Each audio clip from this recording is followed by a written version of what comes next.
500 years before Columbus set sail across the Atlantic with his fleet and his fanfare and his place in every textbook, another people had already crossed it, in ships made of wood and iron, guided only by stars and intuition, by wind and wave patterns and sheer determination, by reading the ocean like it was a map written in currents and swells. They had already discovered a new world. Nobody talks about it the way we talk about Columbus. Nobody put it in the textbooks the same way Columbus got put there. But the Vikings were there.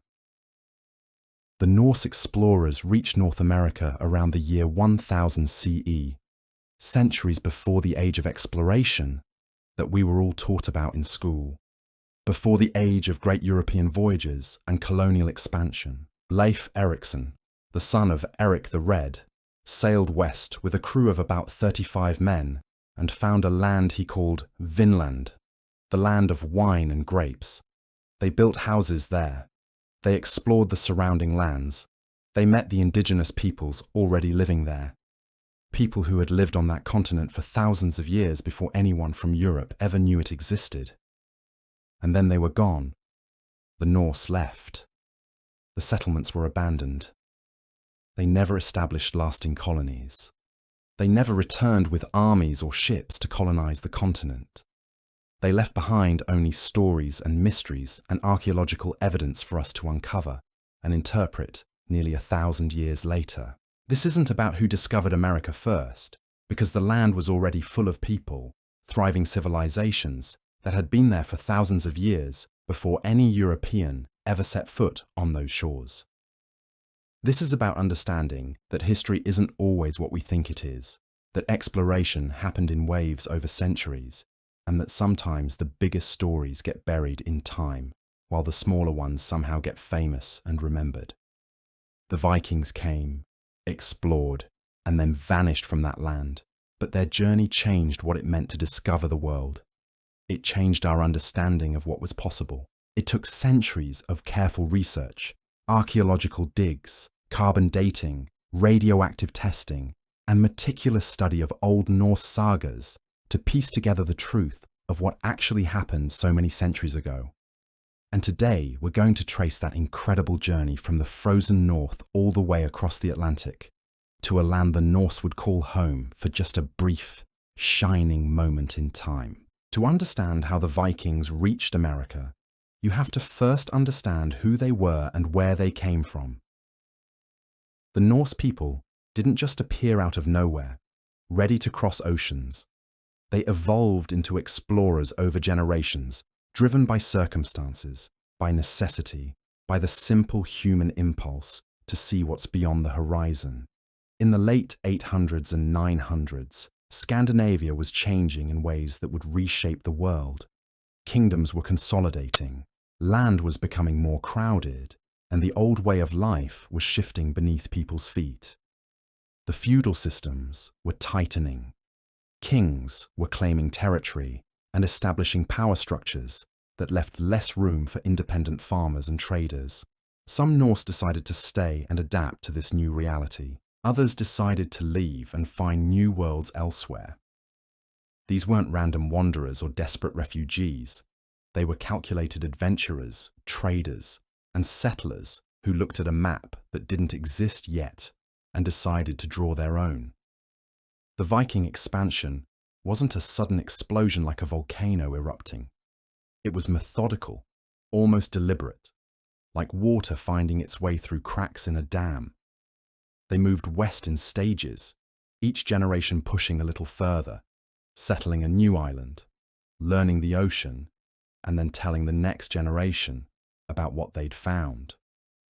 This created a chain of stepping stones across the North Atlantic, a route that would eventually lead all the way to North America, though nobody knew that yet. The Norse had already proven themselves as master sailors by the time they turned their eyes westward in the 9th and 10th centuries. They'd raided and traded across Europe, their longships appearing in places no one expected. They'd sailed up rivers and across open water with equal confidence. They'd gone east into Russia, traveling down river systems toward Constantinople and the trading centers of the Middle East and Baghdad. They'd established themselves as merchants, warriors, traders, and explorers, a force to be reckoned with on every ocean they touched. They knew how to build ships that could handle both open ocean and shallow rivers, ships that were fast and maneuverable, but also sturdy enough to withstand storms. They understood currents and tides in ways that came from generations of experience. They could read the sky and weather with accuracy that bordered on supernatural. But westward expansion was fundamentally different from everything they'd done before. It wasn't about raiding monasteries and disappearing before the locals could mount a defense. It wasn't about quick trading profits and returning home with goods. Westward meant leaving behind everything known, sailing into waters where the maps ended and the legends began, where older Norse sailors warned about sea monsters and the edge of the world. It meant weeks at sea, with no guarantee of ever seeing land again. It meant potential starvation, thirst, scurvy, disease, and storms that could destroy your ship in hours and send you and your entire crew to the bottom of the Atlantic.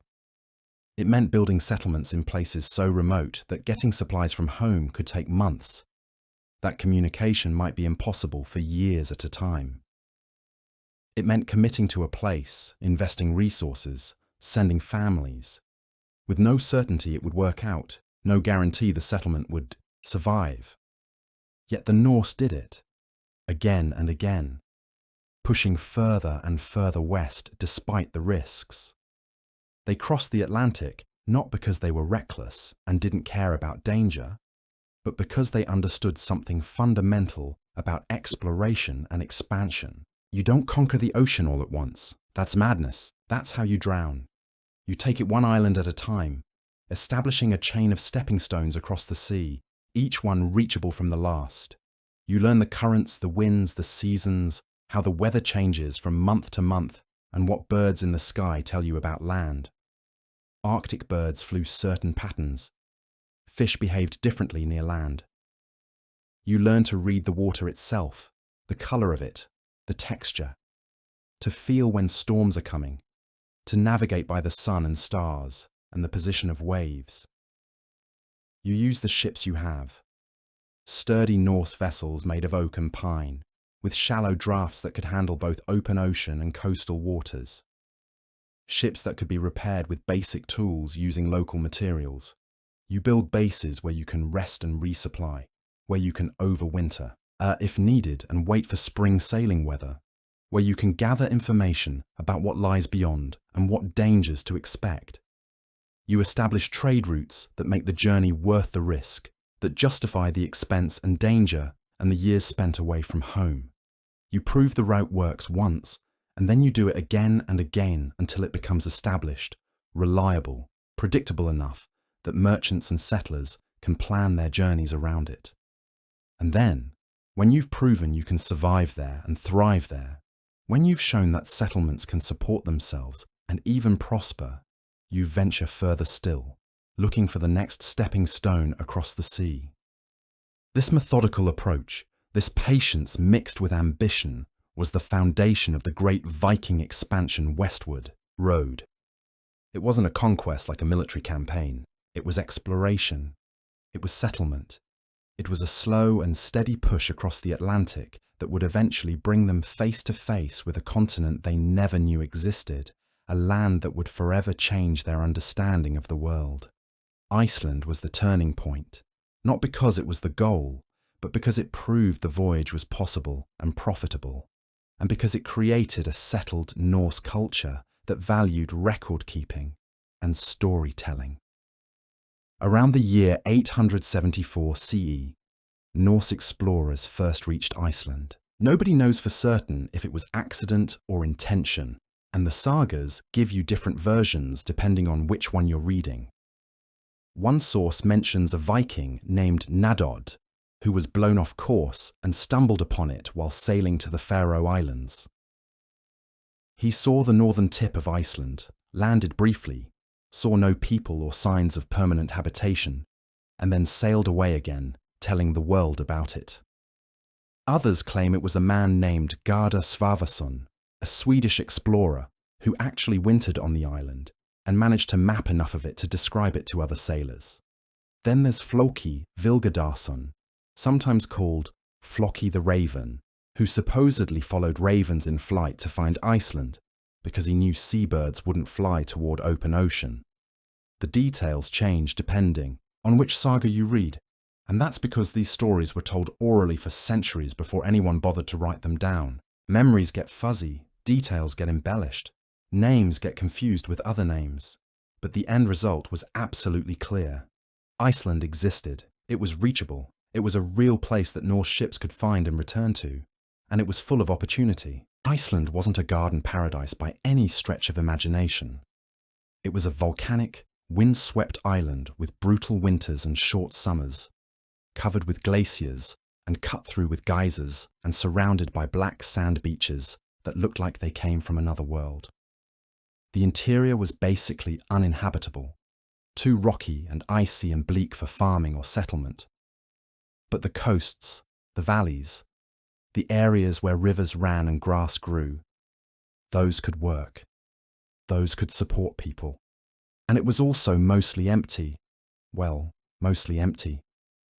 There were some Irish monks there who'd come looking for spiritual isolation, some traders passing through, but no organized Norse society, no kingdoms claiming territory, no armies defending borders. This made it perfect for Norse settlement, especially for people who wanted to escape cramped conditions back in Scandinavia. Norse settlers began arriving in Iceland around 870 CE, and initially they came slowly, cautiously, testing whether the island could really support permanent communities. But as word spread that the land was good, more came. By 930, the island had enough people that they needed some kind of government and legal structure. They couldn't just have everyone arguing and fighting about land rights and disputes, with every disagreement turning into a blood feud that lasted generations. There had to be rules, there had to be justice, there had to be a way to settle disputes without destroying the community. So they created one. They established the Althing, probably the world's oldest parliament still in existence, a gathering that happened once a year in the open air at a place called Thingvellir, where free men could discuss laws and disputes and make decisions together about how their society should function and evolve. This wasn't democracy exactly, the way we understand it now, with universal suffrage and equality. Only free men could participate, not women or slaves or servants, but it was something remarkable for its time. It was a system that allowed hundreds, then thousands of Norse settlers to live together without complete chaos, without constant blood feuds and violence spiraling out of control. People could air their grievances, cases could be heard and decided, laws could be made, problems could be solved through discussion and reason rather than just raw force. This created stability. This created the foundation for a real society rather than just a collection of competitive families all fighting for dominance. Iceland became a Norse society, but it was also something more than that. It became a base for further exploration, a foothold that would launch the next stage of westward expansion. From Iceland, Norse traders could reach Norway in just a few days of sailing, which made trade profitable and communication possible. From Iceland, they could reach further west into waters that nobody yet dared to explore. The island transformed over a few decades from a place nobody wanted to visit into a thriving settlement of thousands. Farms spread across the valleys and coastal areas where the land was suitable. Fishing villages grew along the coasts as people realized the waters around Iceland were incredibly full of fish, a resource they could harvest and sell back to Scandinavia. People raised sheep and cattle, which adapted surprisingly well to the harsh climate, their thick wool and hardy constitutions perfect for survival in a land where winters were long and summers were brief. They built churches, establishing Christian traditions alongside older Norse beliefs, blending the ancient gods with new faith in a way only the Norse seemed to manage. They established trade networks that connected Iceland to the rest of Scandinavia and beyond, making the island part of the larger Norse world. But isolation also meant something. Iceland was far enough from Norway that people couldn't just return home when things got difficult. You were committed. You were there. Iceland became real in a way that previous Norse adventures hadn't been. It became home. It became a place where people had families and raised children, and watched those children have their own families. It became a place where generations were born and raised, where roots went down into the soil and stayed there. It became a society with its own character and identity, distinct from Norway and distinct from Denmark. And from home, from this established society, people looked further still, wondering what lay beyond the western horizon. What else was out there? What other lands could support Norse settlement? What new opportunities might exist in waters nobody had ever fully explored? Here's what's absolutely crucial for understanding the rest of this story and why we know so much about it. Writers and storytellers settled in Iceland and began recording the old sagas, writing down the histories and adventures and voyages that had been kept alive only in memory and oral tradition. Around the 1200s, people like Snorri Sturluson and other scribes decided to preserve the Norse heritage by writing it all down in carefully copied manuscripts. This meant that when later explorers went west and had adventures, their stories got written down and preserved. They didn't just vanish into legend. This is partly why we know so much about the Vikings and their western expansion compared to so many other ancient cultures whose stories are lost to time. The Vikings didn't just explore random oceans and then never talk about it again. They settled in places where people wrote things down, where literacy existed, where stories mattered. Iceland gave them that anchor point. It gave them a reason to record their journeys, to preserve the names of explorers, to pass down the details of voyages. Without Iceland, the Vikings might have reached North America and then vanished from history completely, leaving nothing behind but archaeological mysteries and guesses about who built what and when. Eric Thorvaldsson, who would become known as Eric the Red, embodied the restless spirit of Norse expansion in a way few men ever have. He was born in Norway, son of a man named Thorvald, who had been banished from his homeland for manslaughter. This tells you something about Eric's family and the kind of people they were. They didn't follow the rules when the rules didn't suit them. They didn't stay where they were told to stay. They went where they wanted to go, and if that meant being exiled, then they adapted and found a new home elsewhere. It was a family pattern, a kind of genetic restlessness that showed up in multiple generations. Eric the Red inherited this independent streak completely. He ended up in Iceland as a settler, following in his father's footsteps, and for a time he tried to build a life there like any other Norse settler. He had land, he had family, he had a place in the community. But Iceland proved too crowded, too small for his ambitions, too settled and structured for a man who wanted to be his own master. In 982 or 983, according to the sagas, Eric got involved in a serious dispute with a neighbour that turned violent and deadly. Maybe it was over land boundaries, which were always a source of tension in Iceland.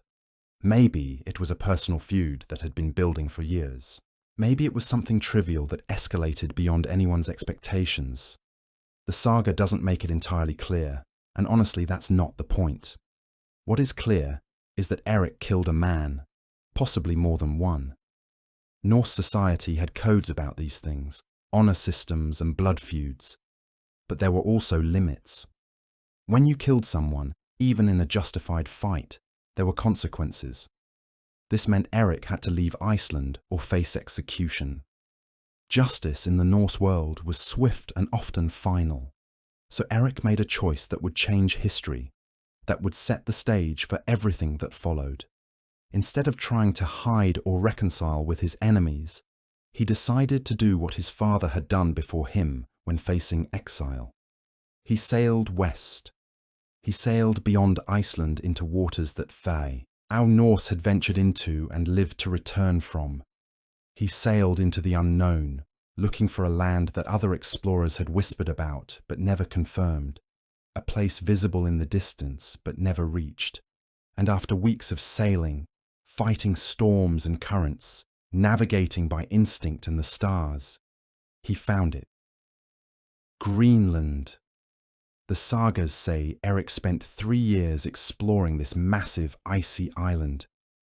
He didn't stay in one place. He sailed along the coasts, mapped the bays and fjords, found habitable valleys with grass suitable for grazing and space for farming. He found places where settlements could grow.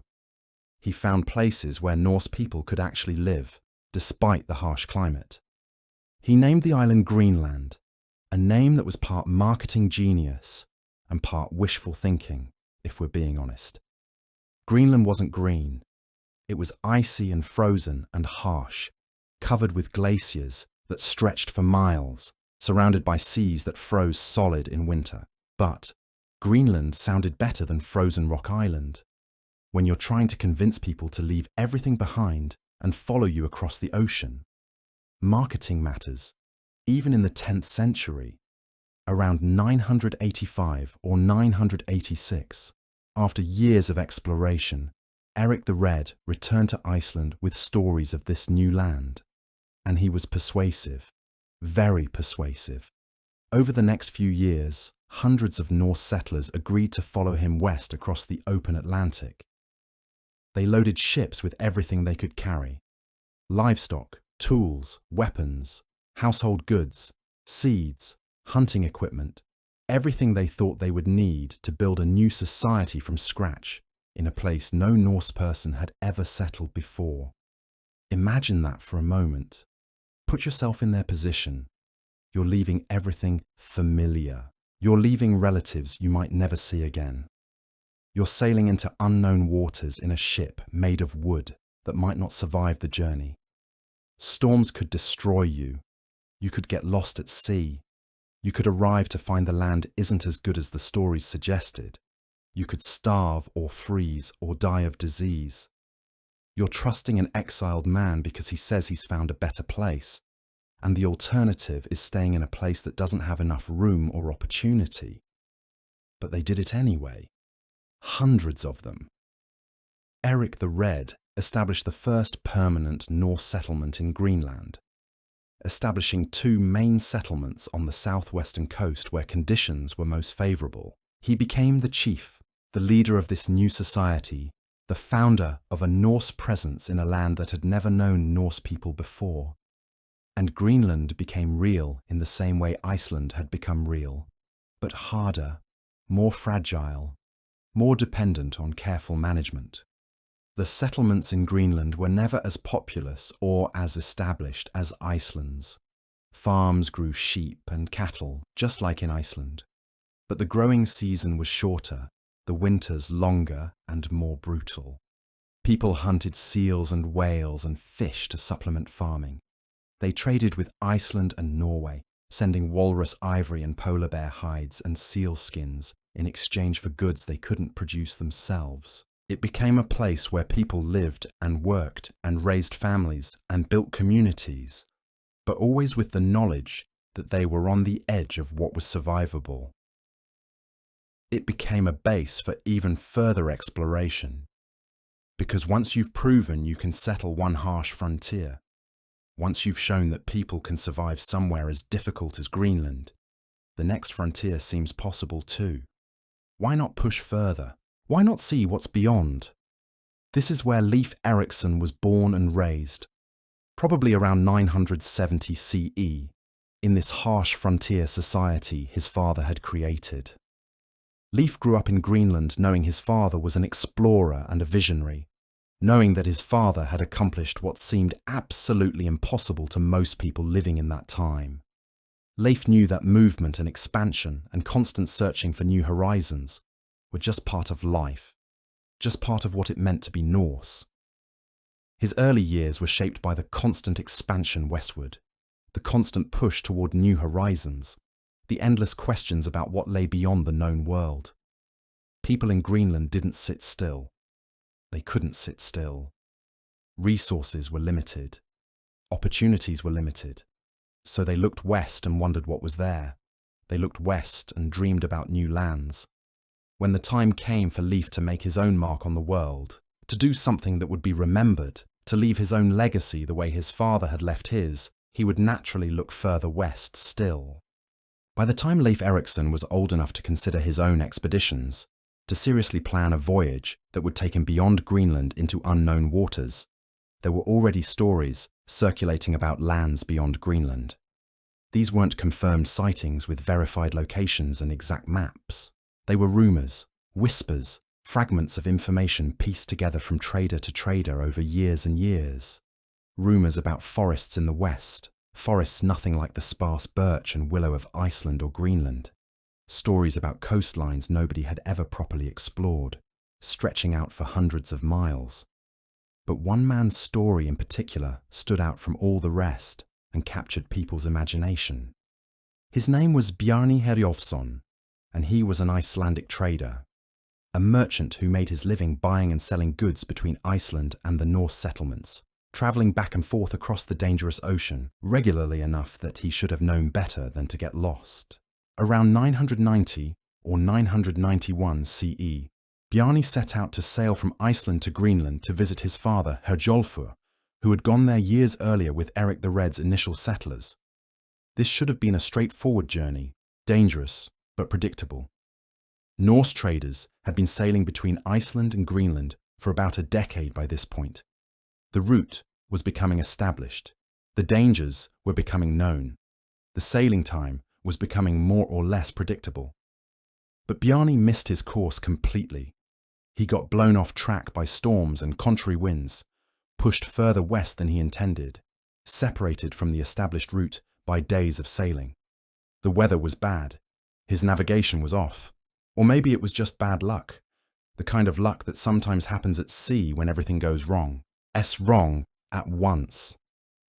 Instead of arriving at Greenland where his father was waiting for him, Bjarni encountered something entirely unexpected, something that nobody had ever properly reported before. He saw land. Multiple lands, in fact, stretching out along the horizon to the south and west. Different landscapes, different coastlines, all appearing in a sequence as his ship drifted or sailed further west, suggesting a continent or at least a major landmass. He saw rolling hills covered with forests, dense forests, nothing like the sparse vegetation of Iceland or Greenland. He saw rugged terrain with mountain ranges in the distance. He saw variations in the landscape that were completely unlike anything the Norse had encountered in Iceland or Greenland, suggesting a land with resources they desperately needed back home. What Bjarni did next is absolutely crucial to understanding everything that would happen next in the story of Norse exploration. He didn't land. He didn't drop anchor and go ashore to explore and map. He didn't try to claim the territory or leave any kind of Norse marker. He just observed. He just looked. He saw hills and forests and coastlines, and then, realizing he was lost, he turned his ship around and began sailing toward where he thought Greenland should be, trying to correct his course. Eventually, after more sailing, he found Greenland and made it to his father's settlement. He'd survived being blown off course and found his way back to civilization. Then, presumably, he told people what he'd seen. He described his experience to other traders and settlers in Greenland. He talked about forests where Greenland had only sparse vegetation, sparse birch and willow, rather than the dense timber Bjarni had observed. He talked about coastlines and landscapes that were different from anything the Norse had encountered in their years of settlement. He described seeing grapes or grapevines growing wild on some of the land, though this detail is debated by historians. These descriptions were necessarily vague and imprecise. Bjarni couldn't be entirely precise about what he'd seen, because he'd never actually been ashore on these mysterious lands. He'd just seen them from the water, from the distance, as his ship passed by or drifted. He couldn't describe the internal geography or the resources or the potential for settlement, because he'd never explored any of it on foot, never set foot on solid ground. He could only guess at what might be there, based on what he'd observed from the water. But vague or not, imprecise or not, These stories were absolutely tantalizing to hear. They suggested that there were lands out there beyond Greenland, habitable lands with forests and grapes, places that could support Norse settlement, places worth exploring and potentially colonizing. The implications were staggering. If Bjarni had found new lands, then those lands might have resources Greenland needed desperately, things that would make the struggling settlements more viable, more prosperous, more sustainable. In Greenland, traders and settlers heard these stories and discussed them endlessly during long winter nights, when there was little else to do but sit by the fire and talk. These stories spread through Greenland's settlements like fire. Everyone wanted to know more. Where exactly were these lands? How far west? What were they like? Could they support Norse settlement the way Greenland did? Were there resources there worth harvesting? Leif Erikson heard them. He would have grown up with these narratives, these accounts of lands his own father had never reached, lands that seemed to exist just beyond the western horizon. And unlike Bjarni, who had moved on with his merchant's life after his accidental voyage, going back to trading and making money and living a quiet life, Leif became obsessed with the possibility. He became completely convinced that what Bjarni had seen was real, that these lands weren't mirages or hallucinations or the products of storm-damaged imagination. He became convinced that these lands could be found again and explored properly this time, thoroughly this time, by someone willing to spend years investigating rather than just sailing past. The sagas say that Leif actually bought Bjarni's ship, the same vessel Bjarni had used for his accidental voyage west into those mysterious lands. He supposedly purchased it specifically because he knew it had made the voyage successfully, had proven it could handle the dangerous crossing and return safely. Whether that's literally true, historically, is hard to say now. We don't have detailed records of every ship sale from this period. Ship sales happened regularly enough that it could be true, but it could also be a detail that got added to the story later by generations of storytellers trying to make it more dramatic and coherent. But the fact remained that Leif was determined, absolutely determined, almost obsessed with the possibility. He was going to do what Bjarni had done accidentally, on purpose, with careful intention and planning.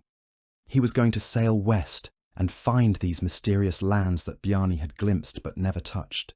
These lands that had haunted Norse imagination for years, that people talked about around fires during long winter nights. He was going to explore them properly and thoroughly, spending time on the ground investigating what was actually there, what resources existed, what opportunities awaited.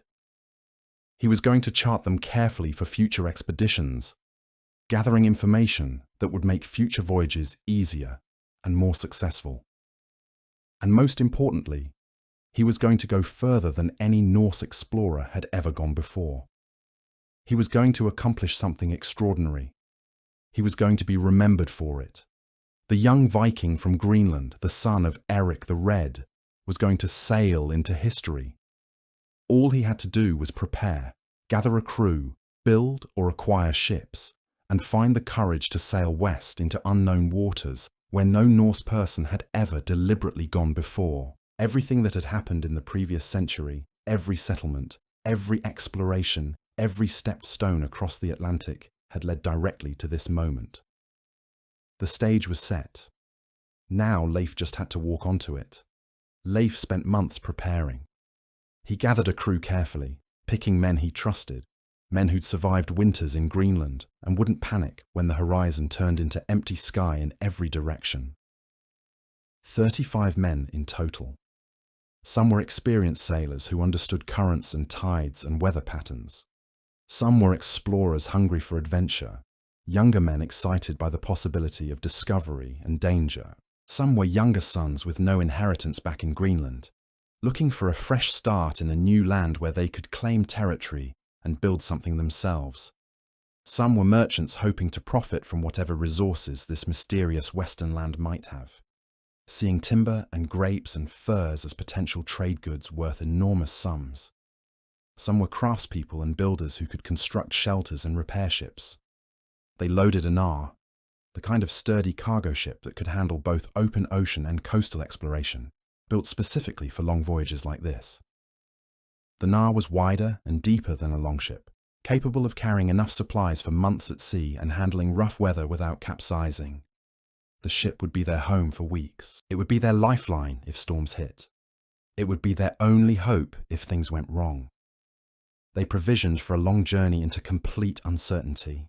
Food that wouldn't spoil quickly, dried fish and salted meat and hard bread and cheese that could survive months in damp ship conditions, beer and water in sealed containers, because clean water was worth more than gold on a long voyage, tools for building shelter, iron axes and saws and nails for construction, weapons for hunting or defense, spears and swords and bows with arrows in case they needed to hunt game or fight off danger, seeds for crops if they intended to establish farming, rope and nails and spare wood for ship repairs, because if the ship suffered damage in the middle of the ocean, they had to be able to fix it themselves with materials on hand. Everything they thought they might need. Though honestly, how do you prepare for something nobody's ever actually done before? How do you know what to bring when you're sailing toward lands that might not even exist? Toward regions that might be completely different from what the stories suggested? Should you bring more tools or more food? Should you prioritize weapons or shelter materials? Should you carry livestock to start herds or trade goods to exchange with native peoples if they encountered them? Every decision was a guess, an educated guess maybe, but still a guess. Leif would have worried obsessively about supplies. He would have checked and rechecked the nar repeatedly, testing the ship in different conditions, making sure it was sound, making sure the caulking was tight enough that water wouldn't seep in, making sure every plank was secure and every joint was solid. A ship leak in the middle of the Atlantic isn't an inconvenience or a problem that fixes itself. It's a death sentence for everyone aboard. The nar would slowly fill with water.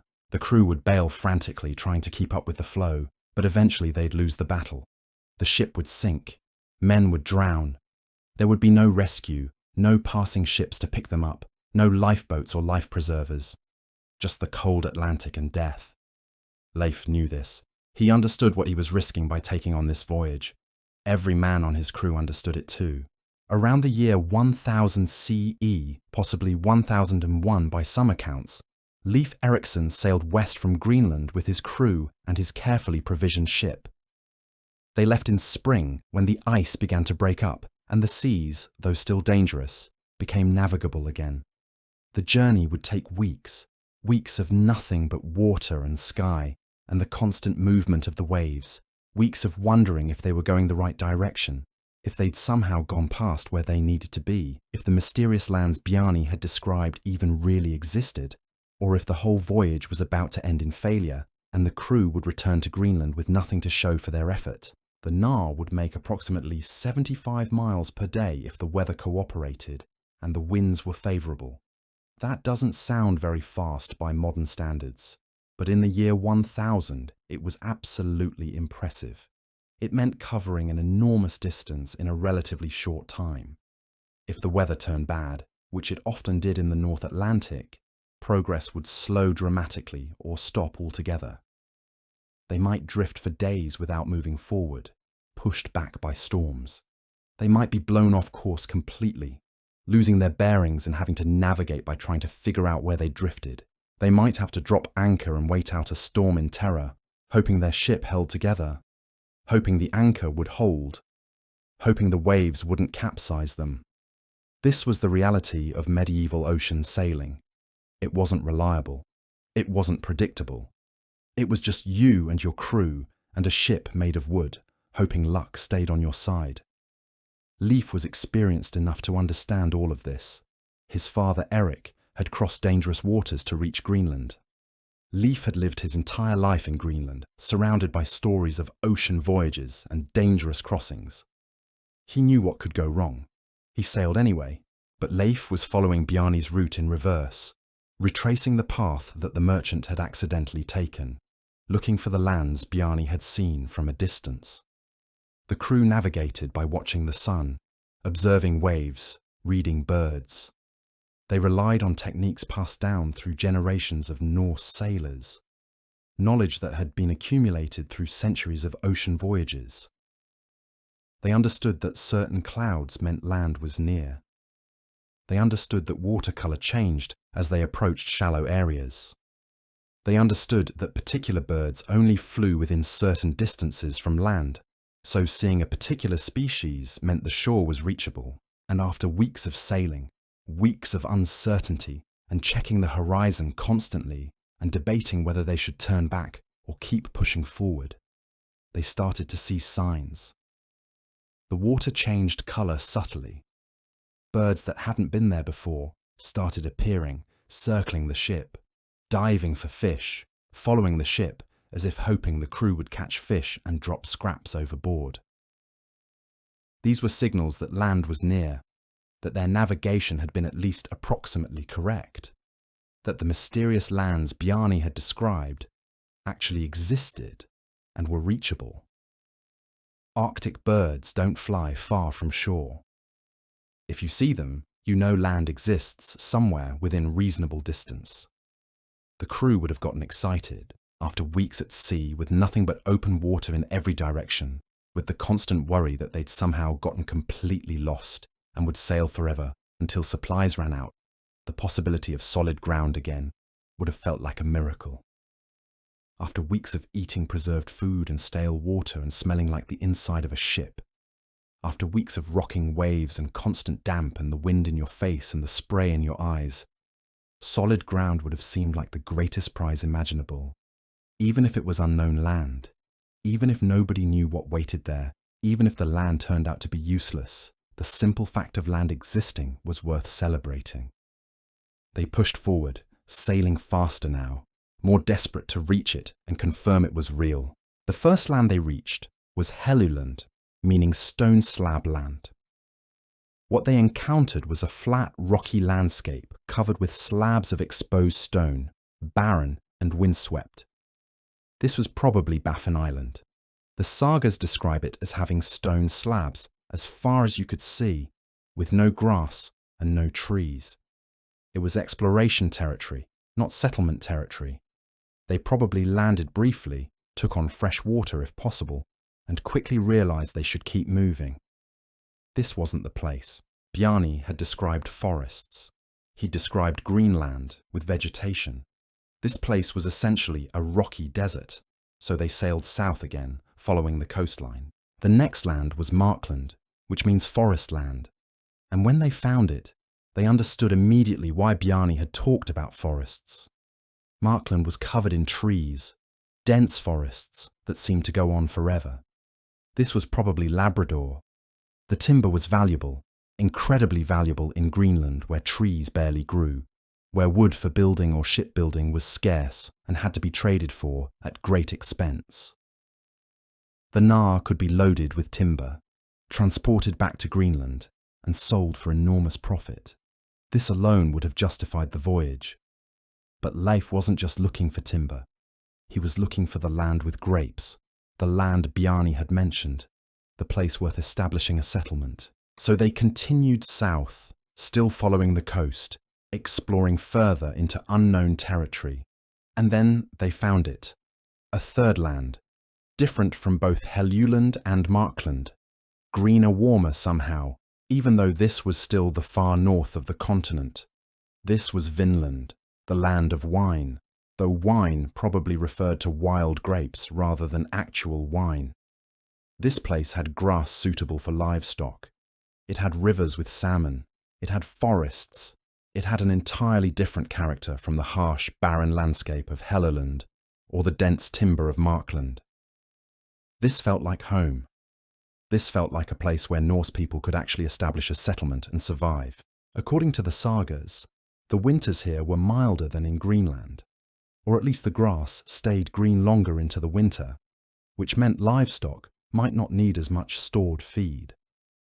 The salmon runs were productive enough to provide substantial food supplies. There was game to hunt. There were resources that could be harvested and transported back to Greenland. Leif and his crew decided to establish a base here. They built houses, apparently using sod and wood, similar in construction to what they'd build in Iceland or Greenland. The sagas mention that they constructed several buildings at a place Leif called Leifsbudir, meaning Leif's booths.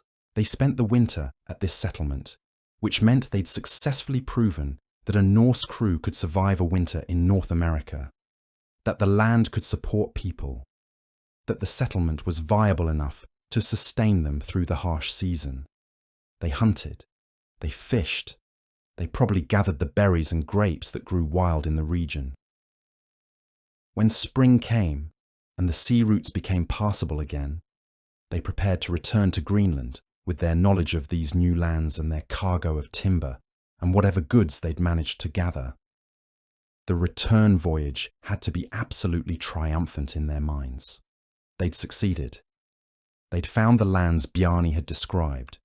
They'd established a settlement and survived the winter. They'd gathered valuable timber. They'd explored further west than any Norse person before them had successfully done. They'd proved that European settlement in North America was possible. This wasn't just a voyage. This was a fundamental expansion of the known Norse world, a permanent alteration of what was understood to be possible and reachable. When Leif returned to Greenland and told his story, it would have electrified the entire Norse settlement there. People heard about forests and salmon and grapes and milder winters. They heard about a land that was genuinely better in some ways than Greenland, more habitable, more resource-rich. They heard about a new frontier, a new opportunity, a new world waiting to be explored and exploited. Leif's voyage established the basic facts that would drive Norse exploration of North America for the next few decades. 3 distinct lands existed west of Greenland. Resources worth harvesting existed there. Settlements could be established and sustained. The knowledge of these lands would be preserved in Greenland, passed from person to person, and eventually recorded in the sagas that would later be written down by Icelandic scribes. Leif Erikson didn't just discover North America for the Norse. He proved it was real and reachable and worth the effort to get there. The evidence for settlement itself is scattered and complex. According to the sagas, Leif built structures at Leifsbudir, though we don't have clear descriptions of exactly what they were. The archaeological evidence at Lanceau Meadows provides the most concrete information about Norse settlement in North America. The site contains 8 buildings with sod over wooden frames, similar to Norse construction in Iceland and Greenland. 3 were dwelling houses. 1 was a blacksmith's forge with evidence of ironworking. The rest were workshops. Over 800 Norse artifacts have been found, including bone needles, combs, stone lamps, and tools. These are physical remains of people who lived there, who worked, who maintained a Norse settlement in North America. The settlement at Lanceau Meadows wasn't meant to be permanent in the way that the Greenland settlements were permanent. It wasn't meant to be a place where families would settle and farm and establish generational roots. It was designed as a gateway base, a place where expeditions could land, repair ships if needed, gather supplies, rest crews, and then launch further explorations into the lands south of there. The Vikings knew about the timber and salmon and grapes, and they wanted access to those resources. But instead of establishing a major settlement at Lanceau Meadows itself, they used it as a staging point. People would spend seasons there, maintaining the facilities, doing repairs and work on the ships, preparing for explorations further south. Then, when the mission was complete, or when conditions demanded it, they'd return to Greenland with their cargo and their knowledge of what had been discovered. The forge at Lanceau Meadows provides evidence that the Norse weren't just visiting briefly. Establishing and running a forge requires serious investment in time and resources. You need ore or scrap metal to work with. You need fuel. You need a blacksmith who knows what he's doing. You need people to do the heating and hammering and tool making. This wasn't casual. This was serious work dedicated to supporting the expedition and the continued Norse presence in North America. iron tools were crucial. They could be used for repairs, for building, for hunting, for any number of essential activities. The blacksmith at Lanceau Meadows was probably kept busy producing nails, hinges, weapons, and tools that would be used by Norse people working in the region. The evidence suggests that Norse people lived at Lanceau Meadows for somewhere between 10 and 100 years, depending on which scholars you believe. The estimates vary wildly because the evidence is difficult to interpret precisely. Some researchers think the site was occupied continuously for decades. Others think it was occupied sporadically, with crews coming and going seasonally. What's clear is that the settlement existed, that people lived there, that it served a definite purpose in the Norse exploration of North America. What's also clear is that eventually it was abandoned. The buildings were left to decay. The site was slowly reclaimed by grass and vegetation. By the time Europeans rediscovered the site in 1960, it had been empty for nearly 1,000 years, its existence forgotten except in the sagas that few people bothered to read carefully. The existence of Lanceau Meadows proves that Leif's voyage wasn't a fantasy or exaggeration. It proves that Norse people really did reach North America around 1000 CE. It proves that they really did establish settlements there, however temporary. It proves the sagas were recording real events, or at least events close enough to reality that they left archaeological evidence. But Lanceau Meadows also raises questions. How long was it really occupied? How many people lived there at different times? What happened to drive the Norse eventually to abandon it? Did they leave voluntarily or were they forced out? The artifacts alone don't tell us the full story. They just tell us that Norse people were there, working, living, doing the daily work of maintaining a settlement in North America. The saga accounts describe what Leif found and what he did when he arrived, but they're written from a Norse perspective and they focus on the major events and personalities rather than the day-to-day work of maintaining a settlement. They don't tell us much about what the ordinary people who lived at Lanceau Meadows would have experienced, what their daily routine would have been, what kinds of problems they would have faced. Those details are lost to time. We can infer some things. They would have spent significant time hunting and fishing to keep the settlement fed. They would have done maintenance and repairs on the buildings, the ships, the tools.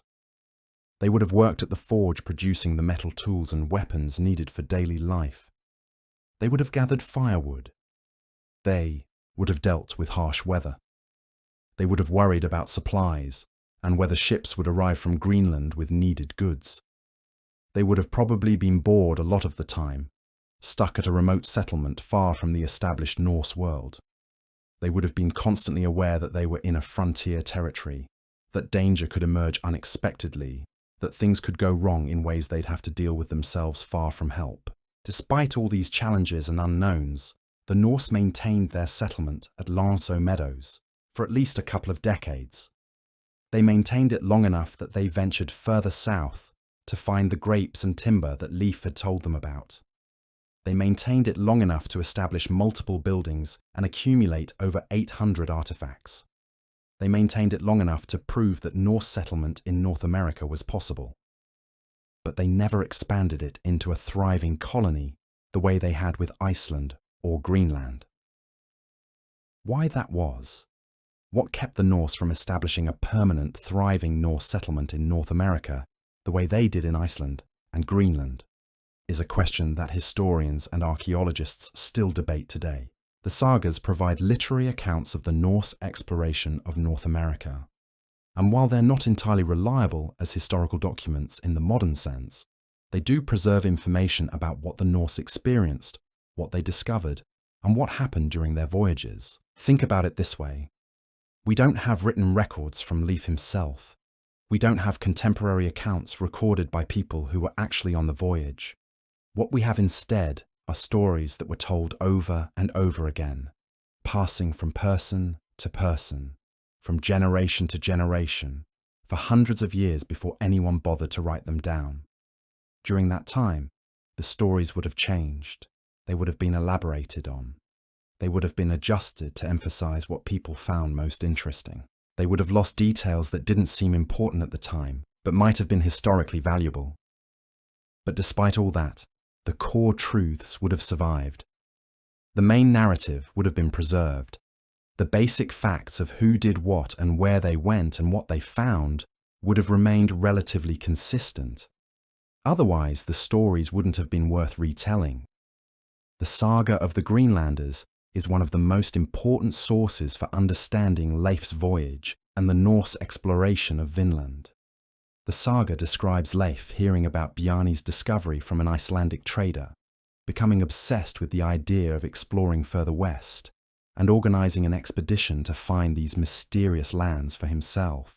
It describes the voyage west, the discovery of the 3 lands that Leif named, the establishment of Leifsbudir as a settlement base, the decision to stay for the winter to prove that Norse people could survive a winter in this new land, and the triumphant return to Greenland, with news of the discoveries and valuable cargo to prove that the voyage had been successful. The saga also describes Leif meeting a man named Tarka, a German or possibly a Scots-Celtic person who had come with the expedition. Tarka had a special role, possibly as a craftsperson or skilled worker. According to the saga, Tarka discovered grapes growing wild in the land, a discovery that seemed to fascinate the Norse tremendously. The saga describes Tarka going missing briefly while exploring, causing some worry among the crew that he'd been lost or captured or killed.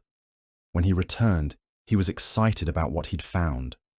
The saga describes the Norse being absolutely thrilled about the grapes, seeing them as valuable trade goods that could be harvested and sold back in Greenland or Iceland, seeing them as proof that the land was special and worth returning to. But whether all these details are exactly true is honestly hard to say with complete certainty. The saga was written down centuries after the events, based on oral traditions that had been passed down and elaborated over generations by countless storytellers. Details shift between different versions. Emphasis changes depending on who's telling the story. Some elements might be exaggerated to make the narrative more dramatic. Some details might be lost because they didn't seem important to people retelling the story. The core facts seem to be true based on what we know from archaeology, but the specifics become harder to verify with complete certainty. Eric, the Red Saga, provides a different version of Leif's discovery. Instead of planning to explore west deliberately, Eric's saga says Leif was blown off course while sailing from Norway back to Greenland. A storm pushed his ship west, away from the established route, and he stumbled upon the lands accidentally, just like Bjarni had. This version suggests that Leif's voyage was unintended, that he was trying to go home and got lost, and in the process discovered North America by accident. This version is probably less accurate than the account in the saga of the Greenlanders, because it doesn't make sense that Leif would have gotten so completely lost that he found new continents. And it doesn't explain how he managed to return so successfully if he'd been blown so far off course. The saga of the Greenlanders version makes more logical sense. Leif deliberately planned an expedition based on Bjarni's reports. He organized it carefully. He gathered a crew and supplies. He set out intentionally to explore west. He found what Bjarni had described. He established a settlement. He returned with news of the discoveries.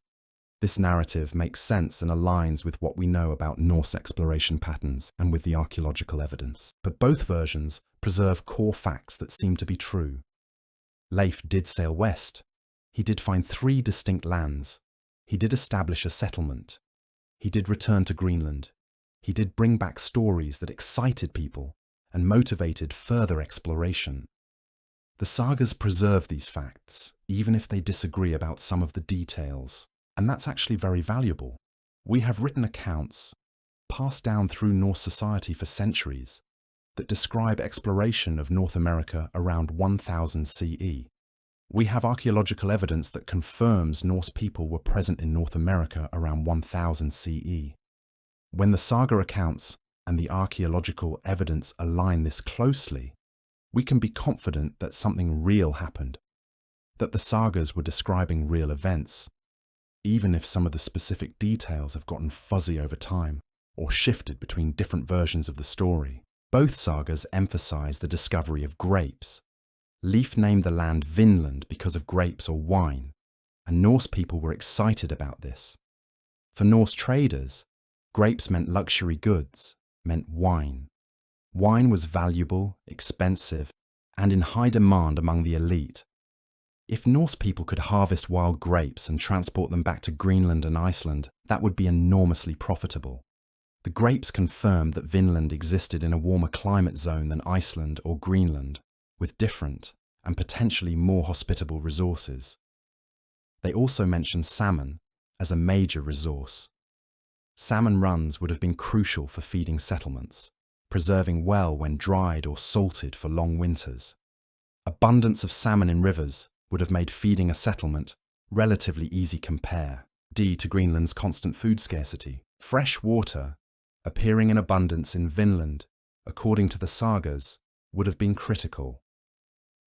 Greenland struggled with salt water and ice making fresh water scarce. These details, preserved in the sagas and confirmed by the geography of eastern Canada, paint a picture of a land genuinely better in some ways than Greenland. No wonder the Norse were excited about exploring and settling there. A few years after Leif's return, his brother Thorvald organised his own expedition to Vinland. He sailed to explore the region more thoroughly, looking for settlement locations and resources. But his expedition ran into problems. According to the sagas, Thorvald and his crew encountered indigenous people they called Skraelings. This was the first documented hostile contact between Norse and Native Americans. The saga says the Norse saw 9 Skraelings sleeping under boats and attacked them, killing 8 with one escaping. The escape was probably the worst outcome for the Norse because the survivor would return and report that foreigners had attacked his companions. This led to retaliation. A larger group of Skraelings attacked the Norse in apparent revenge. In the fighting, Thorvald was struck, checked by an arrow and killed. Thorvald's death was a crucial turning point in Norse indigenous relations. The first documented encounter had ended in violence and death on both sides. The Norse had initiated violence. The indigenous people had responded with deadly force, killing a Norse leader. This established a pattern. Encounters between Norse and indigenous peoples often turned violent. Trade sometimes occurred peacefully, but could collapse suddenly. Cooperation was possible but fragile. Mistrust existed on both sides. The Norse didn't understand indigenous cultures, and vice versa. The result was a dangerous frontier where expeditions would be launched, encounters would occur, and eventually the Norse would find themselves outmatched and unable to maintain a presence in the face of indigenous opposition and isolation from Greenland. But that was all still in the future. After Leif's successful voyage and Thorvald's deadly encounter with the Skraelings, Thorfinn Karlsefni made the most ambitious attempt yet to establish a permanent Norse settlement in Vinland. Karlsefni was an Icelandic merchant who had come to Greenland and married Gudrid, Leif's sister-in-law. He was wealthy, ambitious, and wanted to make his mark. He saw opportunity in Vinland and organised a major expedition to establish a proper settlement there, one that might actually sustain itself over many years. His expedition was larger than Leif's. He brought livestock, tools, seeds, everything needed to establish a Norse settlement, not just a seasonal base. He brought his wife, suggesting this was meant to be permanent. He spent several years in Vinland attempting to establish the colony, but the relationship with indigenous peoples deteriorated. Trade turned to conflict. The colony faced increasing pressure. After 3 years, Karlsefni gave up. He returned to Greenland with his family, his ambitions unrealized. After Karlsefni's failure, Leif's sister Freydis organised another expedition to Vinland, this one in partnership with 2 Icelandic merchants and their crews. The saga accounts of this expedition are confusing and contradictory, but the general story seems to be that there was conflict and violence, that the Norse turned on each other, and that Freydis had the other crew killed before returning to Greenland with a smaller crew of survivors. This final expedition ended in murder and violence rather than productive settlement or exploration. After this, according to the sagas, the Norse abandoned their efforts to establish settlements in Vinland. No permanent colonies were established. No lasting Norse presence was maintained. The Norse had proven that they could reach North America, that they could establish settlements there, that they could survive winters there. But they couldn't maintain a presence in the face of indigenous opposition, couldn't overcome the isolation and distance from Greenland, couldn't sustain colonies that would grow and thrive the way the Greenland settlements had. The encounters between Norse and indigenous peoples, documented in the sagas as violent and tense, paint a picture of two cultures colliding with little possibility of peaceful coexistence. The Skraelings, as the Norse called them, were skilled hunters and warriors who knew the land intimately, who understood the seasons and the resources, who had lived in North America for thousands of years before any European ever showed up. They had tools, weapons, and strategies developed over countless generations of living in North America. Their boats were made of hide stretched over frames, completely different from Norse wooden ships. Their weapons included bows with arrows that were absolutely deadly, spears, and other tools adapted specifically for hunting and warfare in North American conditions. The Norse were outsiders with superior metalworking technology and perhaps better armor and weapons, but they were also far from home, far from supplies, far from reinforcement. They couldn't call for backup. They couldn't receive new weapons or tools if they lost them. They couldn't get fresh troops if they suffered losses in combat. Over time, the advantages the Norse had would have diminished with every confrontation. The indigenous peoples would have organized effective resistance, pooling their forces and developing strategies specifically designed to drive the Norse away. Trade conflicts, which started peacefully in some cases, would have escalated into military conflicts. The Norse would have found themselves increasingly isolated and increasingly desperate. After a few decades of this, they apparently gave up. They stopped trying to establish settlements. They stopped sending expeditions. They lost interest in Vinland, or learned that maintaining a presence there was simply too difficult and too costly to justify in the face of determined indigenous opposition. The sagas preserve stories of these encounters and conflicts in ways that are sometimes contradictory, but always tense. They describe Skraelings using boats and weapons that seemed strange and exotic to the Norse. They describe tense trade negotiations where both sides were suspicious of each other's intentions. They describe violence and death on both sides, with casualties that accumulated and created deeper conflict. They describe the Norse gradually backing away from their efforts to establish permanent settlements, abandoning the idea of colonizing North America, the way they'd colonized Iceland and Greenland.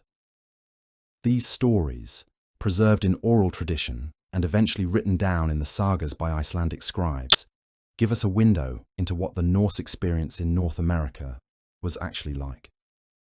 It wasn't romantic adventure like we sometimes imagine exploration to be. It wasn't triumphant exploration with heroes discovering new lands. It was difficult, dangerous, and ultimately unsuccessful in achieving lasting settlement. The Norse reached North America, explored it, established temporary bases, attempted to establish permanent settlements, but ultimately failed to maintain a permanent presence in the face of indigenous opposition and the isolation from their homeland. Within a century or so of Leif's initial voyage around 1000 CE, the Norse had stopped trying. No more expeditions were launched.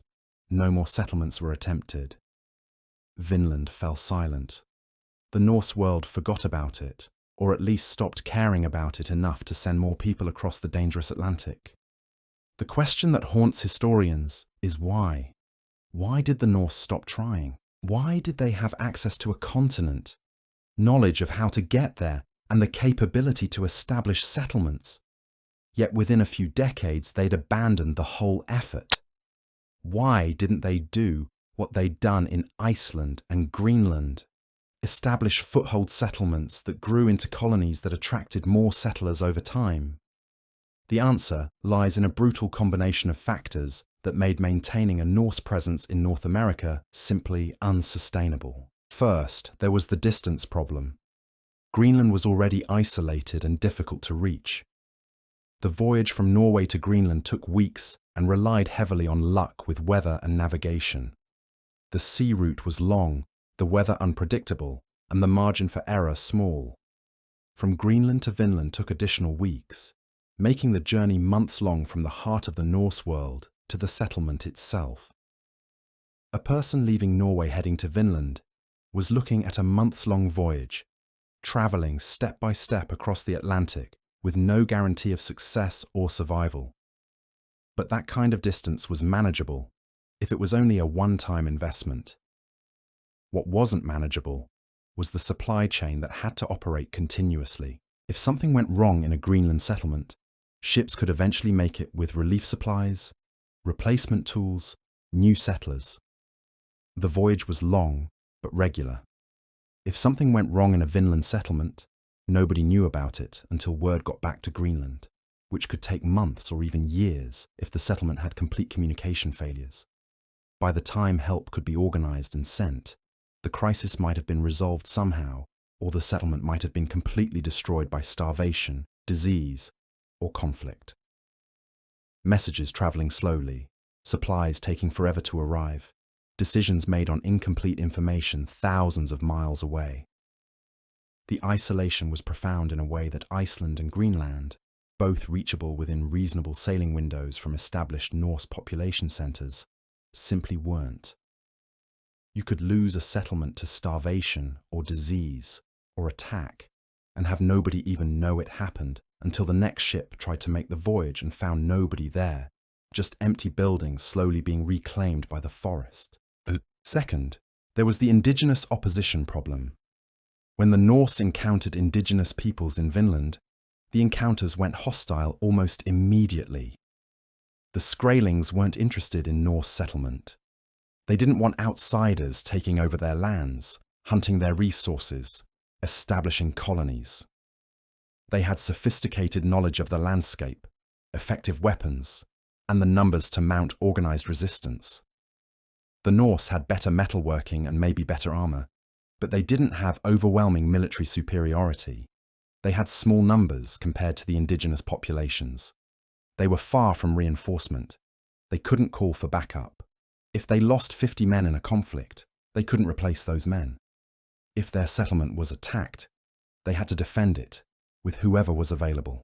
The indigenous peoples understood their landscape better, had more resources, could organize larger groups. Over time, conflicts escalated. The Norse apparently tried both negotiation and trade initially, but these broke down. Violence became the norm. And violence against you when you're outnumbered, when you can't get reinforcements, when you're far from home, is a losing proposition. Third was the resource problem. Yes, Vinland had grapes and timber and salmon and other valuable resources, but these resources weren't more valuable than survival. Getting them wasn't worth the cost of maintaining settlements under constant threat, constantly struggling with supply issues, constantly fighting with the local population. A settlement exists to benefit the people who maintain it and the society that supports it. If a settlement becomes a money loser, if it requires constant investment to maintain but doesn't generate enough value to justify that investment, then eventually people stop supporting it. The Norse might have been able to maintain a few settlements in Vinland if they truly committed to it, but committing meant sending more ships, more settlers, more resources year after year. It meant potentially losing settlers to conflict or disease or starvation. It meant accepting casualties and setbacks. Think about the economics of it. A ship to Vinland required crew, provisions, maintenance. It took weeks to make the voyage. If it made the round trip successfully, it could bring back timber and grapes and perhaps furs.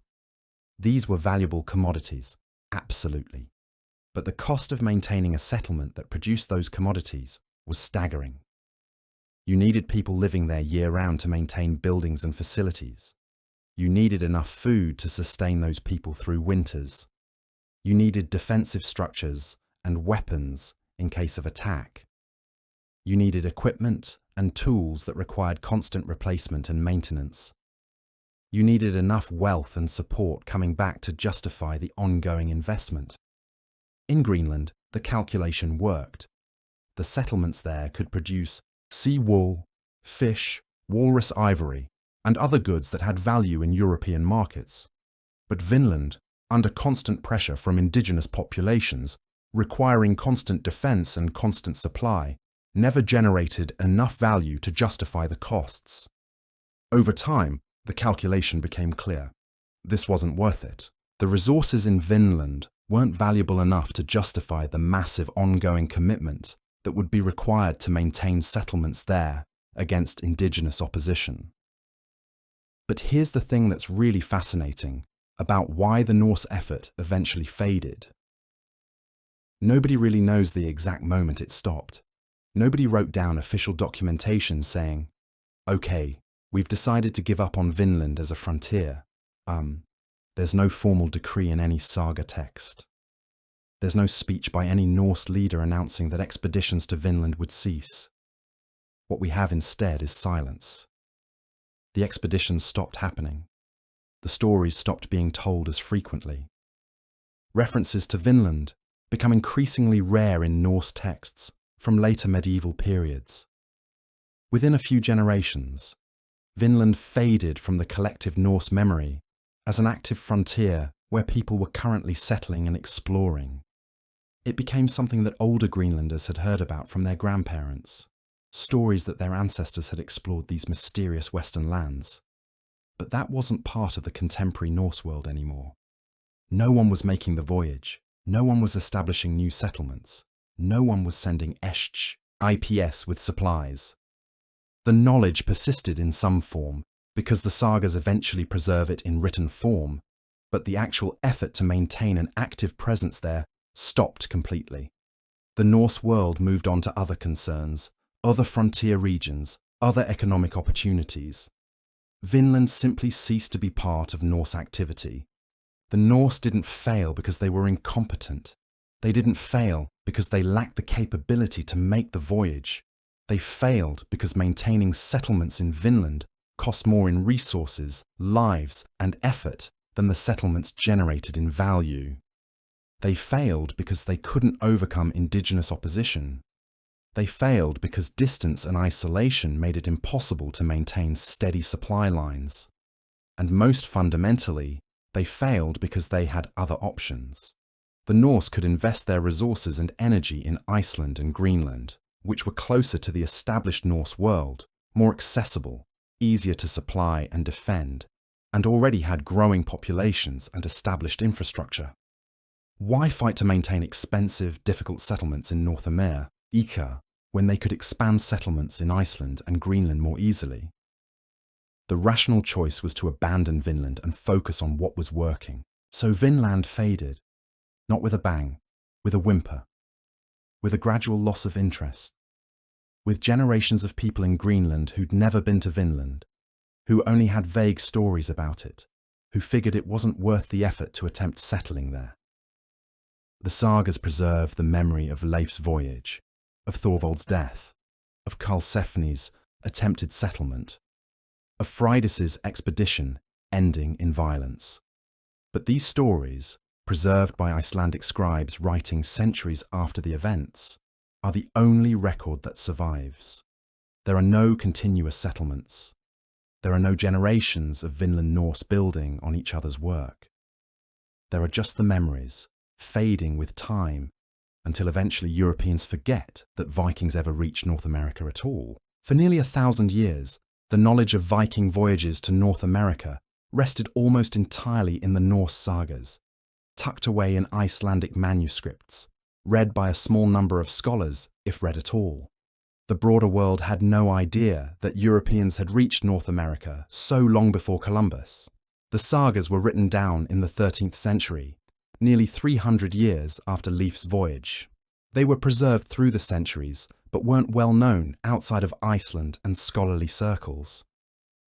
Most people in Europe in 1492 had no idea that Norse explorers had already crossed the Atlantic nearly 500 years earlier.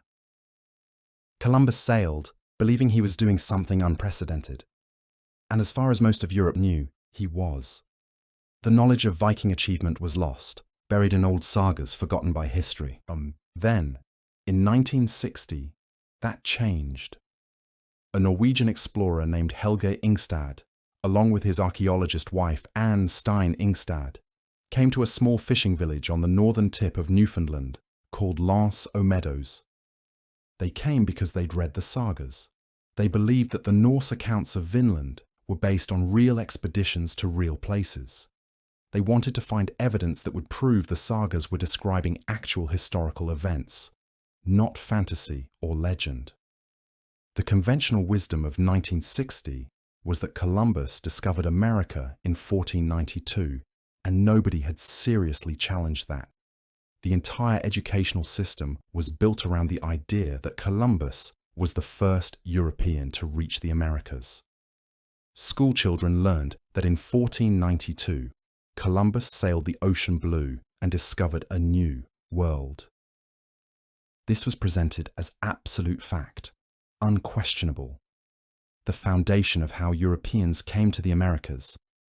But the Ingstads were convinced that if they looked hard enough in the right places, they'd find proof of Norse presence in North America.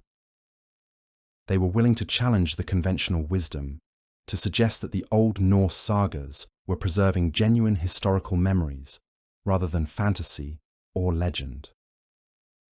It was a bold proposition at a time when most scholars weren't taking the sagas seriously as historical documents. Helge Ingstad was an experienced explorer with a track record of finding things in remote places. Anne Stein Ingstad was an archaeologist trained in rigorous excavation techniques. Together, they were a formidable team. When George Decker, a resident of Lance aux Meadows, showed them some mounds near the village that locals called the Old Indian Camp, they recognized immediately that these might be something significant. The mounds had a peculiar shape. They didn't look exactly like anything European or anything the locals recognized as indigenous. They looked potentially like ruins of old Norse buildings. The Ingstads began excavating. What they found was extraordinary. 8 buildings constructed with sod over a wooden frame, a building technique that was distinctly Norse. The sod had been cut into blocks and placed over a wooden frame structure, a method of building used in Iceland and Greenland where trees were scarce, and sod provided excellent insulation in cold climates. 3 were dwellings where people had lived, arranged with central fire pits for warmth and cooking. 1 was a blacksmith's forge with evidence of ironworking and intense heat use, showing that metalworking had been a serious activity at the site. 4 were workshops where tools had been made and maintained, where craftspeople had worked on various projects. Over 800 Norse artifacts were discovered in the excavation. Bone needles used for sewing and textile work, stone lamps that burned seal oil or whale oil for light, bronze fastening pins and brooches used to fasten clothing, whetstones for sharpening tools and weapons, iron nails in abundance, suggesting constant construction and repair work. Tools of various types, some worn smooth by use, suggesting years of ongoing work. Every object was something recognizably Norse, something that clearly proved that Norse people had been at this site, had lived there, had worked there. These weren't ambiguous artifacts that could be interpreted multiple ways. They were distinctly Norse, the kind of items found in Norse settlements in Iceland and Greenland. Carbon dating of charcoal from the site provided dates between 990 and 1050 CE. Tree ring dating suggested the settlement existed around 1021 CE. This placed the Norse occupation almost exactly when Leif Eriksson's voyage would have occurred according to the sagas, which describe events around 1000 CE. The dating was precise enough to be essentially confirmatory. The site couldn't have been from any other era. It had to be from the Viking Age. It had to be Norse settlement activity. The artifacts left no doubt whatsoever. Helga and Anne Ingstad had proven that the sagas were describing real events. Norse people really had crossed the Atlantic. Norse people really had established settlements in North America around 1000 CE. The legends preserved in medieval manuscripts, written down century. Says after the events they described were based on actual history. This was revolutionary. This meant that one of the most important historical narratives of European history, the story of how Europeans came to the Americas, needed to be completely rewritten. Columbus hadn't been first. The Norse had gotten there nearly 500 years earlier. The discovery of Lanceau Meadows was revolutionary in its implications and profound in its historical significance. It meant that there was an entire chapter of European history that had been forgotten, buried in old manuscripts written in Old Norse, lost to collective memory as the Norse world fragmented after the medieval period. It meant that Vikings had reached North America nearly 500 years before Columbus. It meant that the narrative of exploration history that had been taught for centuries needed to be completely rewritten. It meant that Columbus wasn't the first European to reach the Americas, despite what schoolchildren were taught in countless classrooms around the world. The Norse had gotten there first, and they'd established settlements, proven that they could survive. I've winters there, explored the land, interacted with indigenous peoples, and deliberately decided to abandon their efforts centuries before Columbus was even born. The implications were staggering. The entire story of how Europeans came to the Americas was more complex than anyone had understood. Lanceau Meadows itself is fascinating as an archaeological site. The 8 buildings give us a window into what Norse settlement in North America actually looked like. The 3 dwellings would have housed the population, probably arranged with a central fire pit for warmth and cooking. The forge is particularly significant because it shows the Norse weren't just visiting briefly. Building and maintaining a forge requires significant investment. You need ore or scrap metal to work with. You need fuel to heat the forge hot enough to work metal. You need a blacksmith who knows how to do the work. You need supporting staff. The presence of the forge means the Norse were planning to be at this site long enough that it made sense to establish permanent metalworking capability. The artifacts found at Lanceau Meadows tell stories about daily life in the settlement. The bone knitting needles suggest that women were present and doing textile work, making and maintaining clothing and other fabric goods. The stone lamps suggest they needed light for work beyond daylight hours, meaning people were doing tasks throughout the year at times when it was dark outside. The whetstones suggest they constantly needed to maintain sharp tools, which makes sense because everything from hunting to woodworking to fishing requires sharp implements that dull with use. The nails and other iron objects suggest ongoing construction and repair work, meaning the settlement was constantly being maintained and modified. The presence of everyday items like combs, fastening pins, and oil lard MPs suggest people were living here with all the normal activities and concerns of daily existence. They had to keep clean, had to maintain their clothing, had to eat and cook and sleep and do all the regular human activities.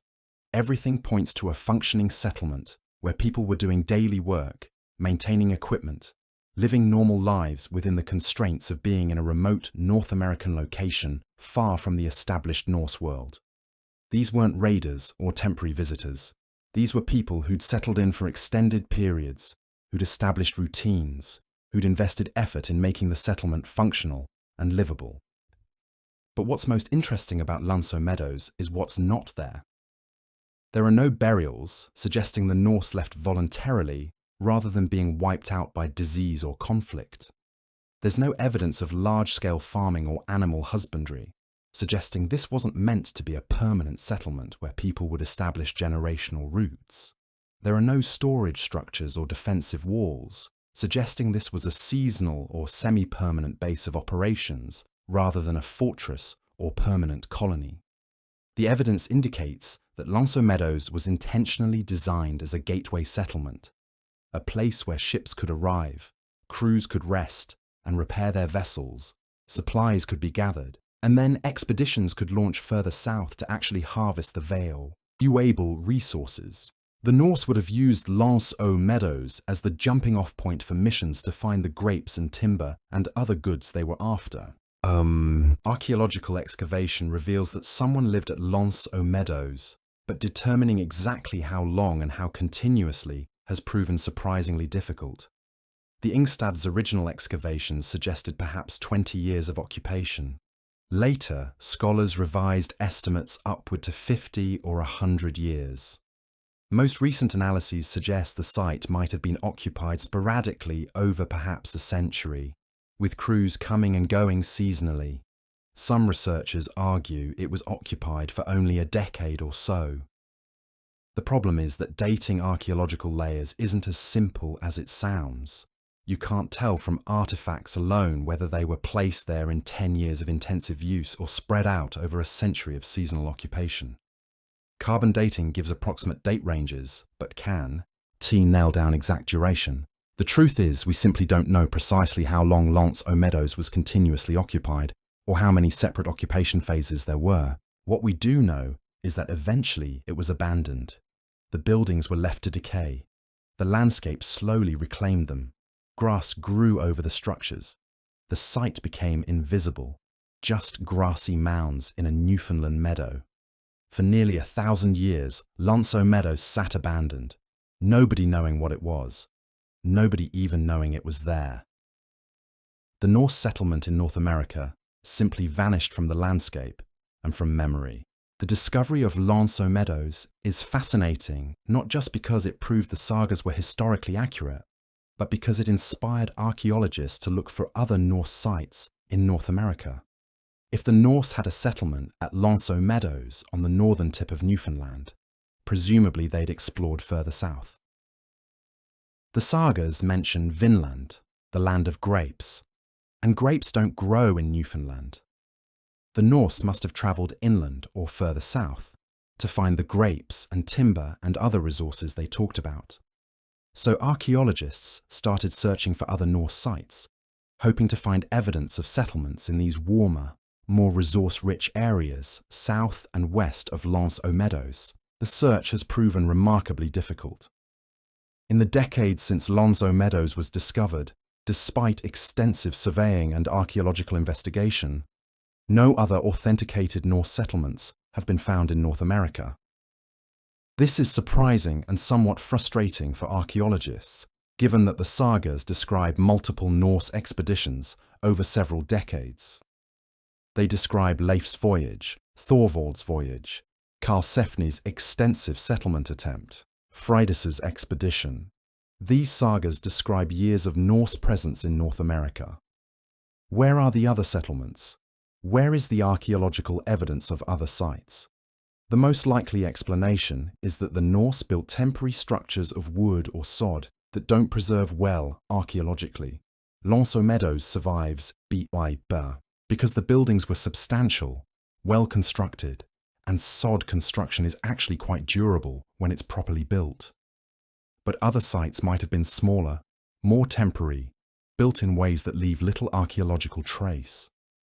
Or the Norse might have moved around frequently, establishing temporary camps rather than permanent settlements, moving on before leaving substantial buildings or large artifact concentrations that would be detectable by modern archaeology. After a few years, a temporary camp would just disappear back into the landscape, becoming indistinguishable from natural features. Researchers have found hints of Norse presence at other sites in Canada, though nothing definitively authenticated. Some tantalizing archaeological evidence has emerged from various locations suggesting possible Norse presence. At places like Grassy Island in Newfoundland, some artifacts have been suggested as potentially Norse, though identification isn't certain. At other sites, physical evidence like iron or bronze has been found that could potentially be Norse, though proving Norse origin requires extremely careful analysis.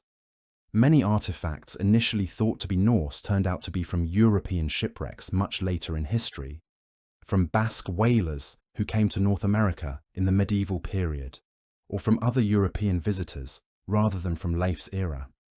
The challenge is that no, BORIS artifacts are often similar to artifacts from other European cultures, and dating them precisely is difficult. A bronze fastening pin looks like a bronze fastening pin. Without clear context showing it's from around 1000 CE, it's hard to prove it came from a Viking expedition versus some other source centuries later. And underwater archaeology, where many shipwrecks and lost artifacts end up, is expensive and difficult, so extensive surveying of maritime sites hasn't been done. The search for other Norse sites has also extended beyond Canada into northern New England and beyond. The sagas mention exploring Vinland extensively and travelling south to areas with grapes and timber. Vinland's exact location remains debated among historians, and scholars disagree significantly on this question. Some argue it was limited to Newfoundland and southern Labrador, matching the areas where Lanceau Meadows archaeological evidence places Norse activity. Others argue the Norse explored as far south as Nova Scotia, New England, or even further, pushing into warmer regions where grapes would grow more abundantly. Butternuts found at Lanceau Meadows provide a clue about how far south the Norse travelled. Butternut wood and butternut shells were found at the site, and butternut trees only grow as far north as eastern New Brunswick. The Norse couldn't have gotten butternuts any closer, so they must have travelled to eastern New Brunswick to collect them. This indicates significant exploration well beyond the immediate Lanceau Meadows area, suggesting Norse parties journeyed inland or travelled south along the coast to find these valued resources.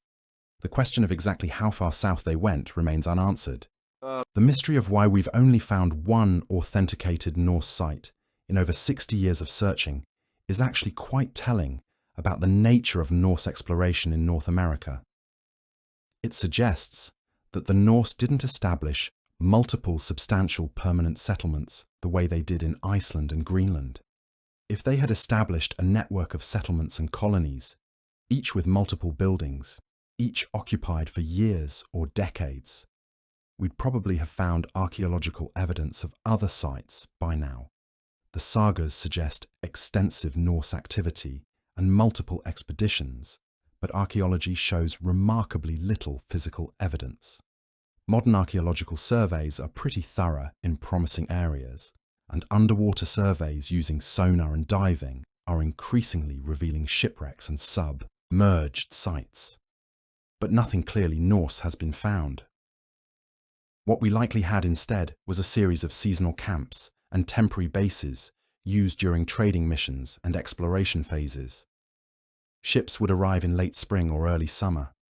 Crews would establish camps, conduct hunting and trading missions, gather resources, repair ships, and then leave again in autumn before winter storms made sailing dangerous. Lanceau Meadows was substantial enough that its remains survived and could be identified as Norse. Other sites were probably smaller, more temporary, built from wood or light materials, abandoned seasonally or occasionally, and either haven't been found or haven't been recognized for what they were. The archaeological record supports the saga accounts of brief, relatively unsuccessful, fuel attempts at settling rather than a sustained colonial expansion across North America.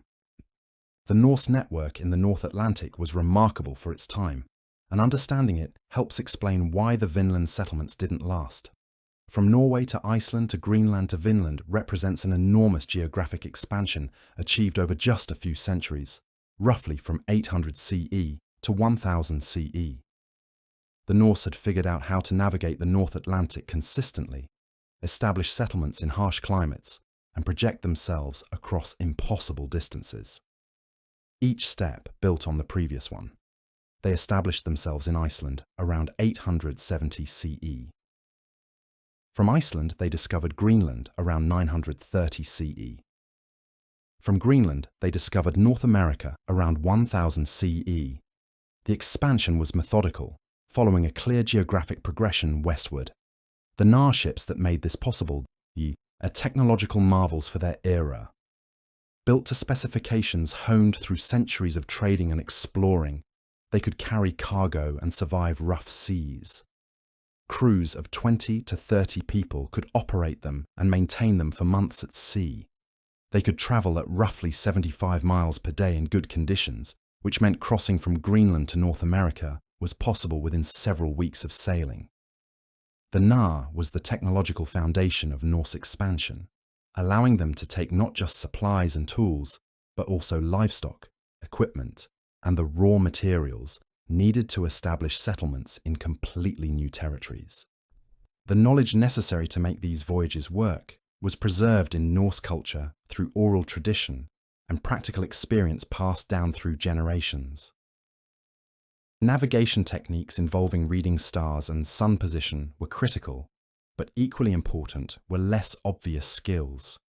Reading wave patterns and understanding what they meant about the existence of land and the direction of the wind. Observing bird behavior, knowing that certain species only flew certain distances from shore. Watching cloud formations and understanding what they suggested about weather and geography. These skills were passed from experienced sailors to younger ones through years of apprenticeship and training. Knowledge of seasonal sailing windows was critical, understanding when the ice melted in different T regions and routes became passable. Knowledge of where food and fresh water could be found along the sailing routes.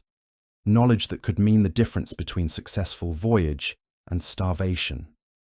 Knowledge of how to repair ships with materials available in remote locations became absolutely essential when a ship developed problems far from any home port. Knowledge of how to survive winters in harsh climates, how to build shelters quickly from available materials, how to maintain settlements in unfamiliar territory with limited resources, was all accumulated and shared through the Norse community. This knowledge network, preserved in oral tradition and demonstrated through practical experience, made Norse expansion possible. It was the real technology behind the expansion, more important than any single ship or tool. But the Norse network didn't expand infinitely. It had clear limits defined by geography, distance, and supply capacity. The voyage to Vinland pushed those limits to their breaking point. It required months of sailing across open ocean, far from established settlements and resupply points. It required establishing bases in completely unfamiliar territory, inhabited by indigenous populations who weren't friendly and weren't willing to accommodate Norse settlement. It required maintaining supply lines across enormous distances, which meant ships had to make the round trip regularly with provisions and materials. The Norse had successfully expanded from Norway to Iceland to Greenland, each step being a natural progression of earlier expansion. Iceland was close enough to be reached regularly from Norway. Greenland was close enough to be reached regularly from Iceland, but from Greenland to Vinland was a step too far. The distance became too great. The support required became too substantial. The indigenous opposition became too organized and too effective. After a few decades of trying to make it work, the Norse apparently looked at the situation carefully and decided they'd overextended themselves. They'd pushed as far as they could go. The next frontier was too distant, too hostile, too expensive to maintain. They pulled back. They focused on their established settlements in Iceland and Greenland, which were profitable, sustainable, and didn't require constant military engagement with hostile populations. Vinland, which could have become the next step in Norse expansion, remains untouched and unexplored by Europeans for the next 500 years. For nearly 1,000 years, the knowledge of Viking voyages to North America rested almost entirely in the Norse sagas, tucked away in Icelandic manuscripts, read by a small number of scholars, if read at all. The broader world had no idea that Europeans had reached North America so long before Columbus. The sagas were written down in the 13th century, nearly 300 years after Leif's voyage. They were preserved through the centuries, but weren't well known outside of Iceland and scholarly circles. These manuscripts, carefully copied by hand in monastic scriptoriums, survived the centuries through sheer luck and determination. Monks and scribes who believed these stories mattered enough to be worth preserving made copies and kept them safe through dark times and changing political situations. But preservation isn't the same as widespread knowledge. The sagas were read by Icelandic scholars and ecclesiastical authorities. They were sometimes consulted by historians and geographers, but they were written in Old Norse, a language that by the 15th and 16th centuries was becoming increasingly obscure to people outside Scandinavia. The sagas contained references to lands across the Atlantic, to places called Helluland and Markland and Vinland, to voyages that seemed almost mythical in their scope and achievement. But without any corroborating evidence, without any trace of Norse presence in North America that contemporary scholars could see, it was easy to dismiss the sagas as legendary tales rather than historical records. Most people in Europe in 1492 had no idea that Norse explorers had already crossed the Atlantic nearly 500 years earlier. Columbus sailed believing he was doing something unprecedented, and as far as most of Europe knew, he was. The knowledge of Viking achievement was lost, buried in old sagas, forgotten by history. But knowledge doesn't disappear entirely. It just waits in libraries and manuscript collections, waiting for someone curious enough to find it and bold enough to believe what it says. That moment came in 1960 when a Norwegian explorer named Helge Ingstad, along with his archaeologist wife, Anne Stein Ingstad, came to a small fishing village on the northern tip of Newfoundland called Lons aux Meadows. They came because they'd read the sagas. They believed that the Norse accounts of Vinland were based on real expeditions to real places. They wanted to find evidence that would prove the sagas were describing actual historical events, not fantasy or legend. The conventional wisdom of 1960 was that Columbus discovered America in 1492, and nobody had seriously challenged that. The entire educational system was built around the idea that Columbus was the first European to reach the Americas. School children learned that in 1492, Columbus sailed the ocean blue and discovered a new world. This was presented as absolute fact, unquestionable, the foundation of how Europeans came to the Americas, written into textbooks and taught with certainty in every school.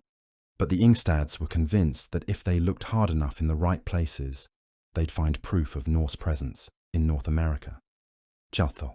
They were willing to challenge the conventional wisdom, to suggest that the old Norse sagas were preserving genuine historical memories rather than fantasy or legend.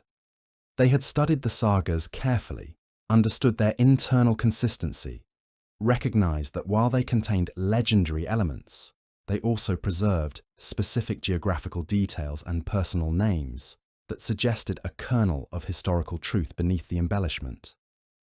It was a bold proposition at a time when most scholars weren't taking the sagas seriously as historical documents. Most medieval scholars approached saga accounts with skepticism, assuming that if something wasn't mentioned in contemporary Christian chronicles or confirmed by mainstream historical sources, it probably didn't happen. The Ingstads were asking scholars to reconsider that assumption. When George Decker, a resident of Lons aux Meadows, showed them some mounds near the village that locals called the Old Indian Camp, they recognized immediately that these might be something significant. The mounds had a peculiar shape. They didn't look exactly like anything European or anything the locals recognized as indigenous. They looked potentially like ruins of old Norse buildings.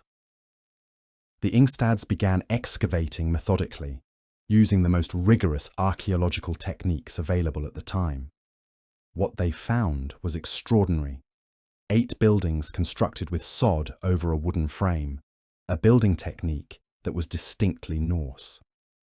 The sod had been cut into blocks and placed over a wooden frame structure, a method of building used in Eland and Greenland, where trees were scarce and sod provided excellent insulation in cold climates.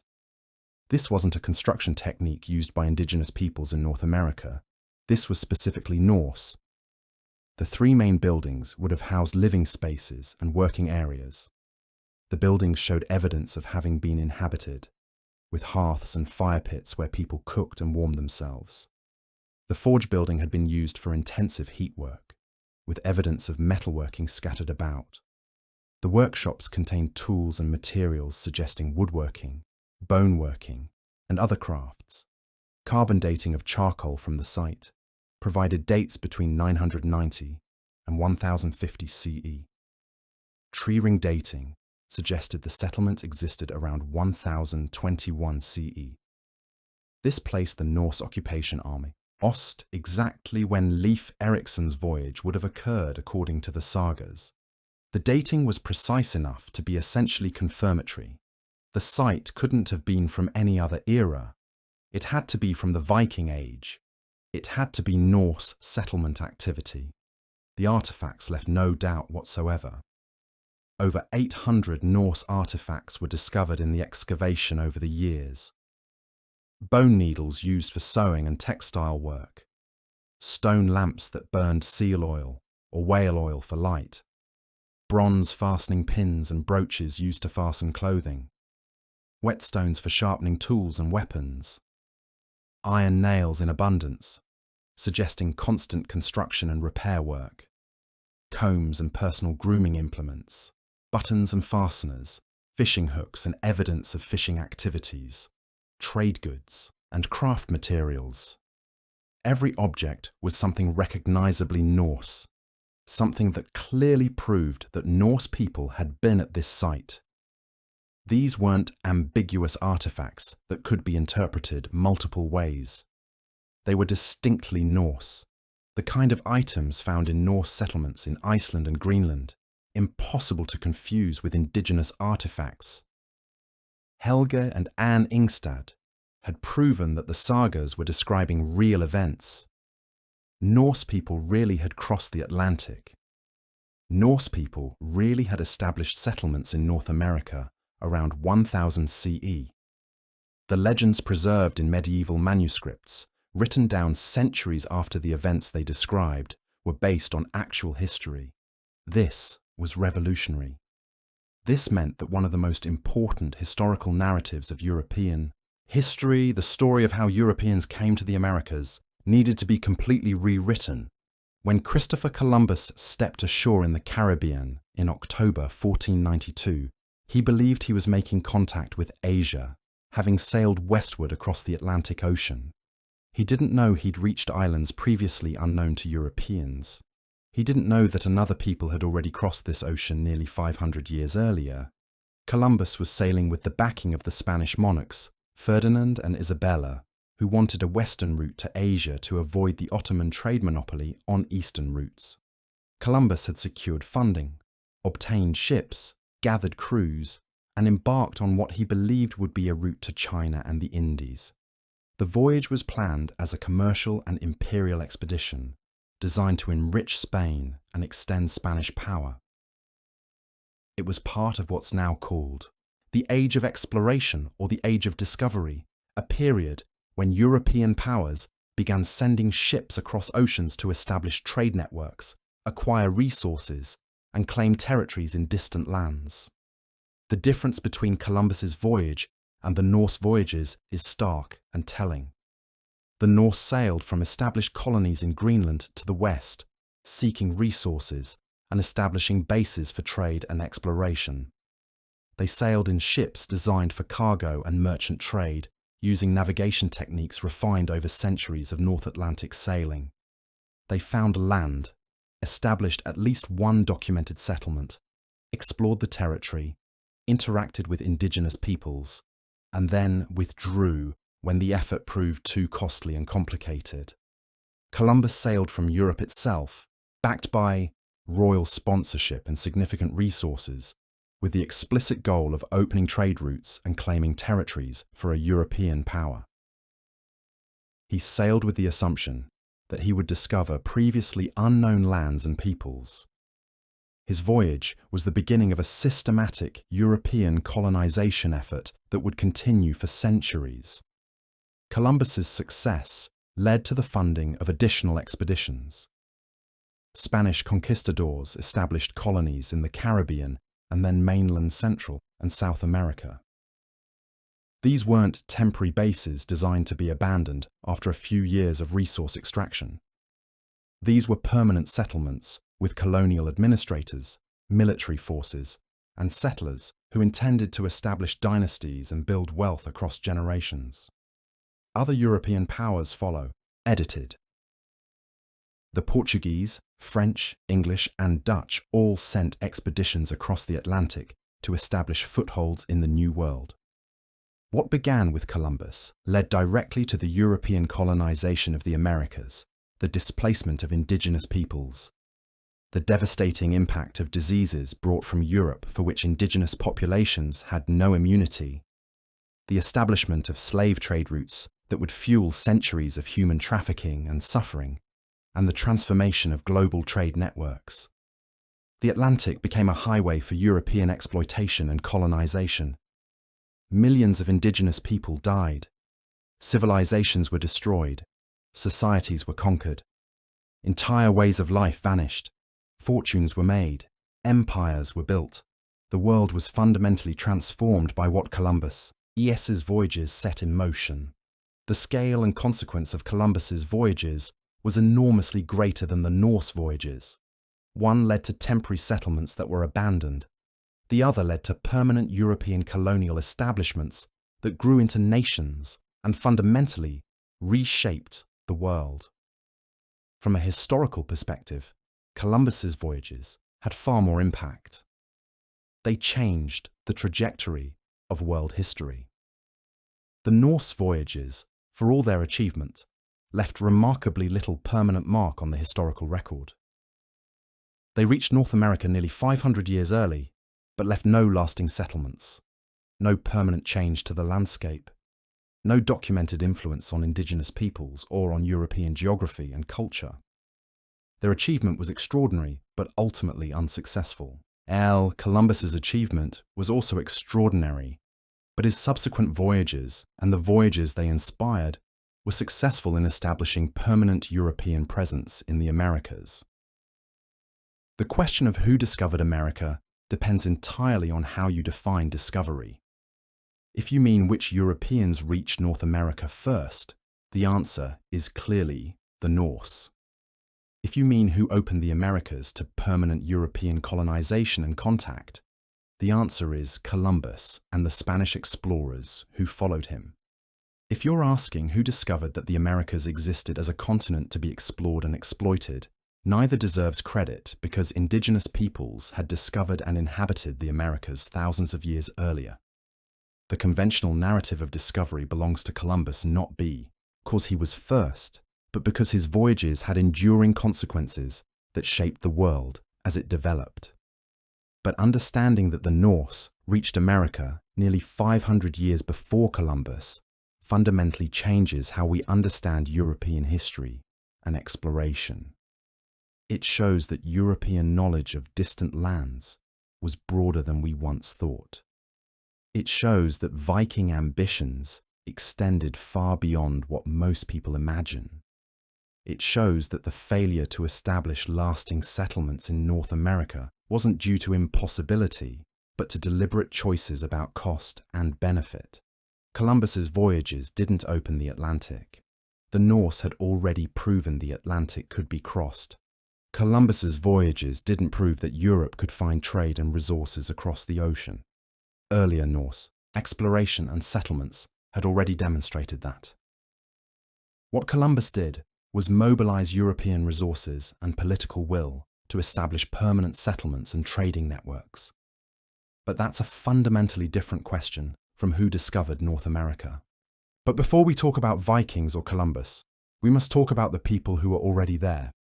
Indigenous peoples had been living in North America for thousands of years before anyone named Leif Erikson sailed westward, or anyone named Christopher Columbus sailed eastward across the Atlantic. These weren't empty lands waiting to be discovered. These were densely populated regions with established civilizations, complex societies, developed trade networks, sophisticated agriculture, and sophisticated understanding of their environment and resources. By the time the Norse reached North America around 1000 CE, the continent had been home to human civilization for approximately 12,000 years. There were hundreds of distinct indigenous nations and peoples, each with their own language, G's, cultures, traditions, governance structures, and relationships with their environment. In Mesoamerica, the Aztec Empire was rising to prominence, eventually becoming one of the largest and most sophisticated civilizations in the Americas. In South America, the Inca Empire controlled vast territories in the Andes Mountains.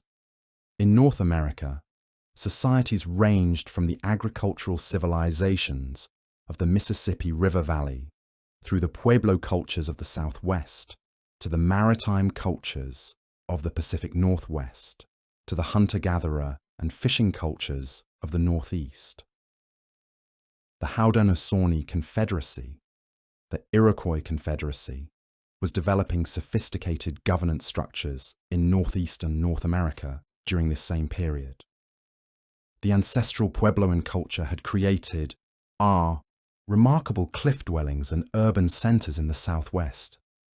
The Mississippian culture had built Cahokia, one of the largest settlements north of Mexico, with a population in the thousands.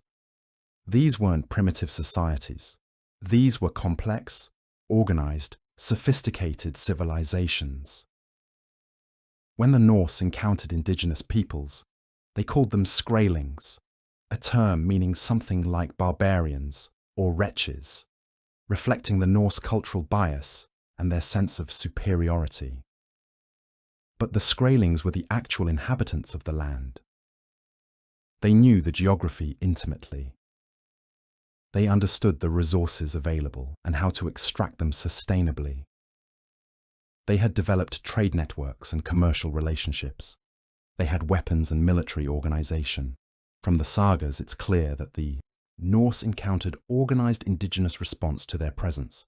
When the Norse tried to establish settlements or conduct trade, they met resistance.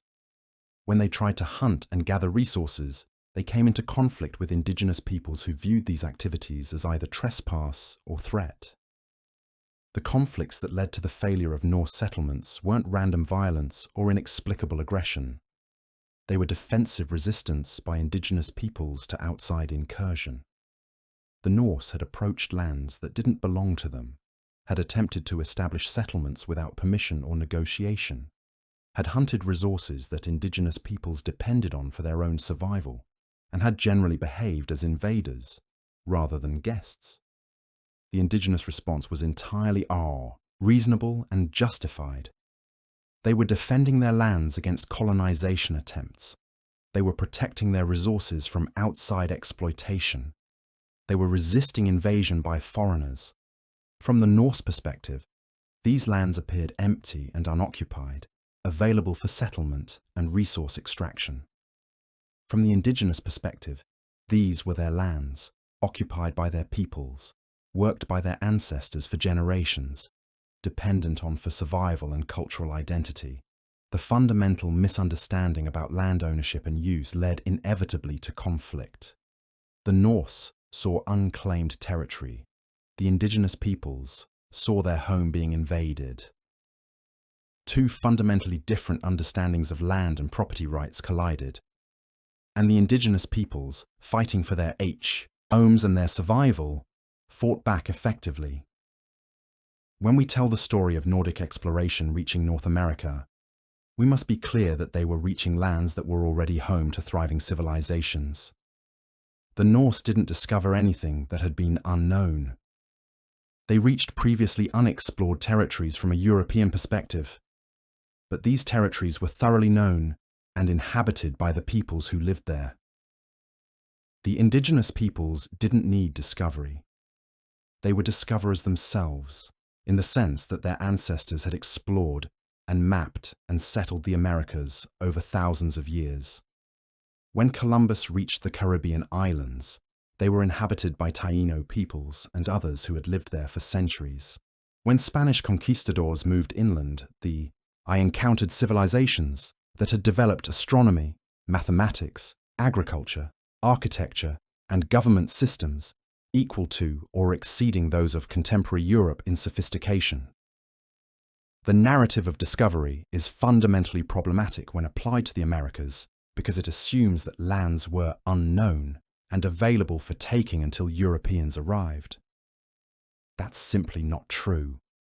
The Americas were fully known and inhabited. The discovery was from the European perspective only. The lands themselves had been discovered and inhabited for thousands of years. When we talk about Vikings reaching America, we must remember that we're talking about Vikings reaching lands inhabited by indigenous peoples who had been there longer and who had every right to defend their homes against intrusion. The Norse failure to establish lasting settlements in North America wasn't a failure of exploration or navigation. It was a consequence of resistance by indigenous peoples to outside colonization. This is an important distinction because it changes how we understand the history.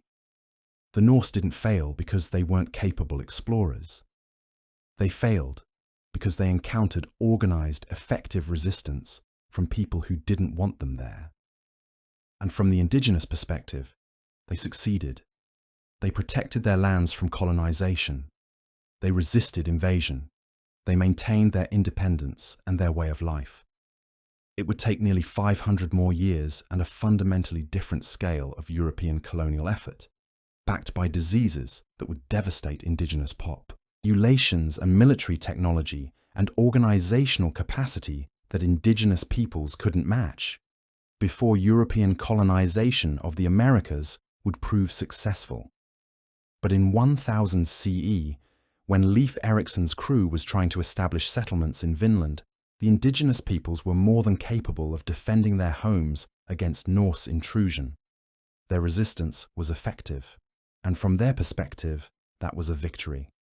The discovery of L'Anse aux Meadows in 1960 was revolutionary, not just for what it proved about Viking voyages, but for how it changed archaeology and how we understand history.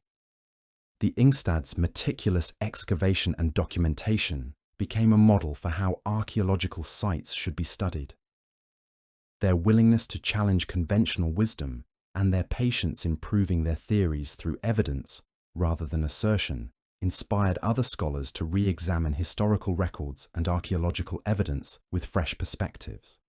The discovery also demonstrated the value of interdisciplinary research, combining saga analysis, historical records, and archaeological investigation to build a comprehensive understanding of the past. In the decades following the discovery, archaeological investigations expanded significantly. Teams looked for other Norse sites in North America, though no other authenticated settlement has been found despite extensive searching. But the search continues, and tantalizing evidence emerges periodically. A spindle whorl found in Maine might be Norse or might be from some other source. Artifacts found in various locations might be Norse or might be from later European contact. The challenge with Norse artifacts is that they're often simple objects that resemble artifacts from other cultures. A bronze pin looks like a bronze pin. A piece of iron could come from many sources. Without clear archaeological context showing items are from around 1000 CE and associated with a Norse settlement, attributing artifacts to the Norse voyages remains speculative. The scholarly caution is appropriate. Claims about Norse presence must be supported by evidence as rigorous and convincing as what was found at L'Anse aux Meadows. DNA studies have provided additional evidence. Analysis of indigenous populations in North America has found no trace of Norse genetic contribution, suggesting that while Norse and indigenous peoples met and sometimes traded, they didn't interbreed to any significant extent. This aligns with the saga accounts of conflict and violence, rather than peaceful coexistence and intermixture. The absence of genetic evidence also supports the archaeological conclusion that Norse settlements were relatively brief and involved limited population. Detailed analysis of the sagas themselves has revealed that while they contain fantastical elements, Mentz and clearly aren't entirely historically accurate, they preserve genuine memories of actual voyages and explorations.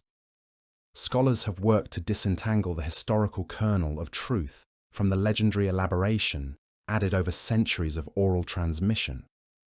By comparing saga accounts to other historical records and archaeological findings, historians have been able to identify which elements likely reflect actual events and which represent later embellishment or narrative development. Carbon dating of artifacts, tree ring analysis, and other scientific techniques have provided precise dating for the Norse settlements, confirming that the saga's account of voyages around 1000 CE is accurate. The convergence of archaeological evidence, saga analysis, scientific dating, and historical investigation has created a compelling picture of Norse exploration of North America.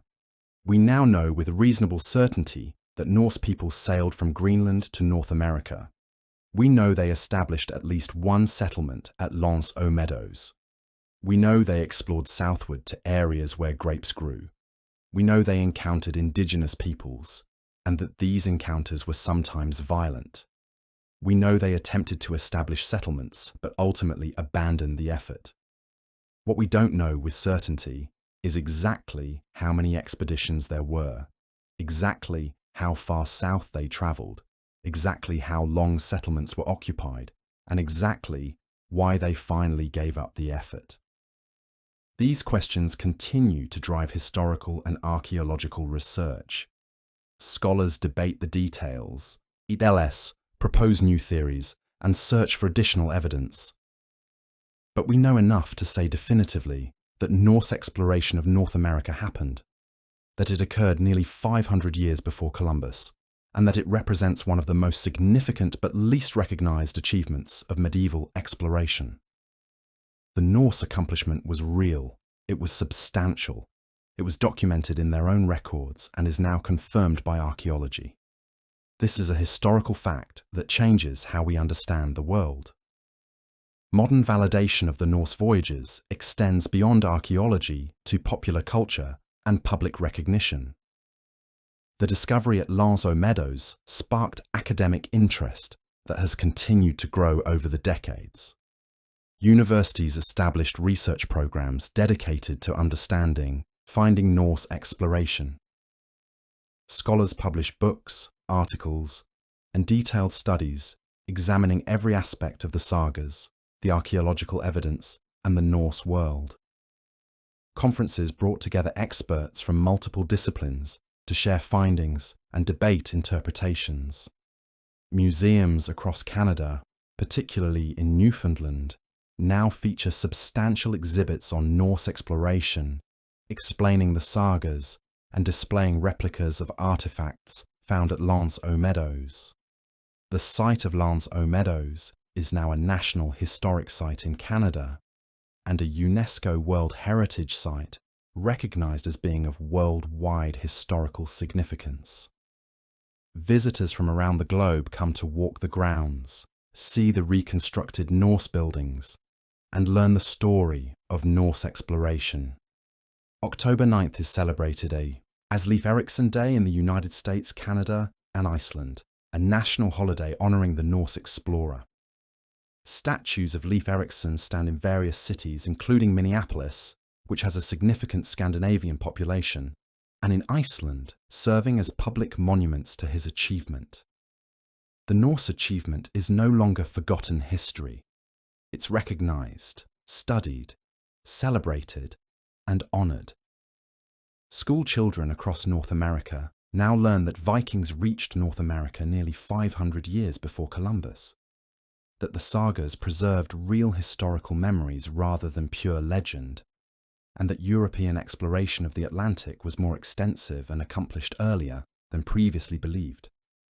Television documentaries, podcast series, and popular history books have brought the Norse exploration story to millions of people around the world. What was once dismissed as myth and legend is now recognized as historical fact. This represents a significant revision of how we understand world history and the history of exploration specifically. It forces us to reconsider what we think we know about the past and reminds us that major historical events can be forgotten and then recovered through patient scholarship and careful investigation. The legacy of Norse exploration to North America is complex and multifaceted. From one perspective, the Norse voyages were failures. They didn't establish lasting settlements. They didn't create permanent European colonies. They didn't open the Americas to European trade and influence for their own society. By these measures, the Norse efforts to establish themselves in North America failed utterly. The saga accounts of Norse settlements and expeditions are preserved only in medieval manuscripts. No later Norse sources mention Vinland or suggest that contact with North America continued after the early 11th century. Within a few generations of Leif Erikson's voyages, the Norse world had moved on to other concerns. Greenland remained an important Norse settlement, connected to Iceland, and Norway through active trade and settlement networks. Merchants travelled between these settlements regularly, bringing goods, news, and new settlers. But Vinland faded from the Norse consciousness. It became something that older generations had heard about, stories their ancestors told, but not part of the contemporary Norse world. Younger generations of Norse growing up in Greenland and Iceland heard tales of the Western lands, heard stories from grandparents or great-grandparents who had made the voyage or lived during the time when voyages were being attempted. But these were increasingly stories rather than current events. Vinland became legend almost while it was still being abandoned. By the late medieval period, Greenland itself was becoming more isolated and contact with the Norse, as settlements there was fading. Environmental changes, cooling temperatures, and a shift in European trade networks made it increasingly difficult to maintain contact with distant Greenland. Eventually, Greenland's Norse settlements would be abandoned entirely around the 15th century. As climate change made the settlements less viable and the small Norse population dwindled, trade dried up, ships stopped coming, the Norse population declined. By the time Columbus sailed in 1492, the Norse settlements in Greenland had been abandoned for 100 years. The knowledge of Norse exploration, preserved only in medieval sagas, was ancient history, forgotten or dismissed as legend by contemporary Europeans. But that's a different story. The point is that, from the Norse world's perspective, the Vinland experiment failed. It didn't generate lasting results. But from a historical perspective, the legacy is much richer.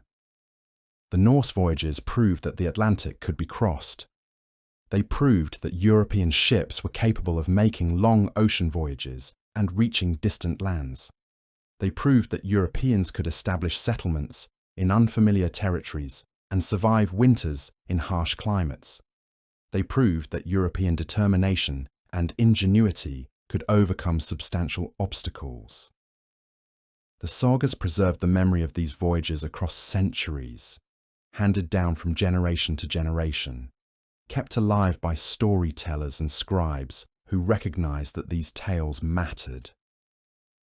When a curious Norwegian explorer decided in 1960 that the sagas might be describing real events and went looking for archaeological evidence, he found it. This discovery fundamentally changed our understanding of medieval history and exploration. It showed that history is stranger and more complex than we often assume. It demonstrated that significant historical events can be forgotten and then recovered through careful scholarship and archaeological investigation. The recovery of Norse achievement required both the scholarly insight to recognize the sagas as potentially historical and the archaeological rigor to prove it conclusively.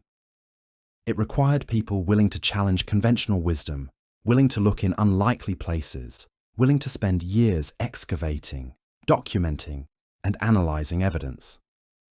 It required funding for research, willingness by academic institutions to support unconventional, onal theories, and patience in the face of skepticism from the established scholarly community. The Norse voyages to North America remind us that history is always more complicated than the simplified version we teach in schools. What we think we know with certainty can sometimes be wrong. What we dismiss as legend can sometimes contain truth. What seems impossible can sometimes be accomplished.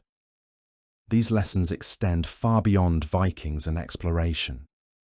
They apply to how we approach all historical questions, all scientific mysteries, all areas where we think the answer is settled but might be missing something important.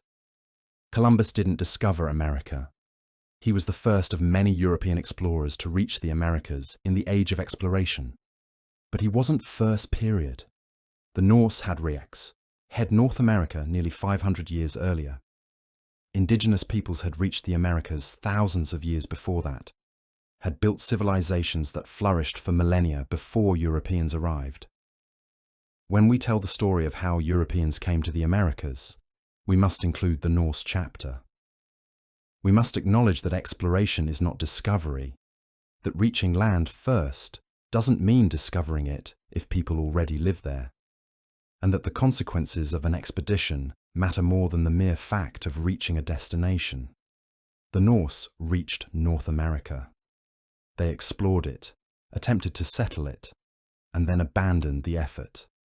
Columbus reached the Caribbean, claimed it for Spain, and set in motion 5 centuries of European colonial expansion that would transform the world. Both voyages are significant in different ways.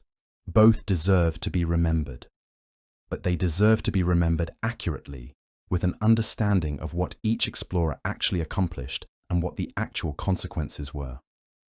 The Vikings reached America nearly 500 years before Columbus. That's not a myth or a legend. That's history, proven through archaeology, confirmed through carbon dating, and preserved in medieval sagas written by people who wanted to remember the achievements of their ancestors. It's a remarkable story of human determination, courage, and seafaring skill. It's a story of exploration and ambition, of people pushing the boundaries of what was possible. It's a story that for centuries was forgotten, but has now been recovered and recognized for what it truly is: a genuine chapter in the history of world exploration. These were people like Leif Erikson and his siblings and the traders and merchants who sailed with them. Ordinary individuals in many ways, but extraordinary in their willingness to undertake dangerous journeys to unknown lands. They sailed across an ocean without modern navigation instruments, using only their knowledge of stars and winds and waves. They survived in harsh climates far from home.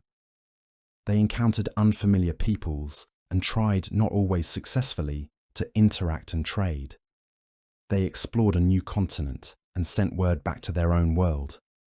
And then they withdrew, leaving behind no colonies, no permanent settlements, nothing to show that they'd been there except for one remarkable archaeological site and the story preserved in medieval sagas. Their achievement was real. Their voyage changed what was possible. Their legacy lives on in the recovery of their story, and in what that recovery tells us about history itself, and it deserves to be told.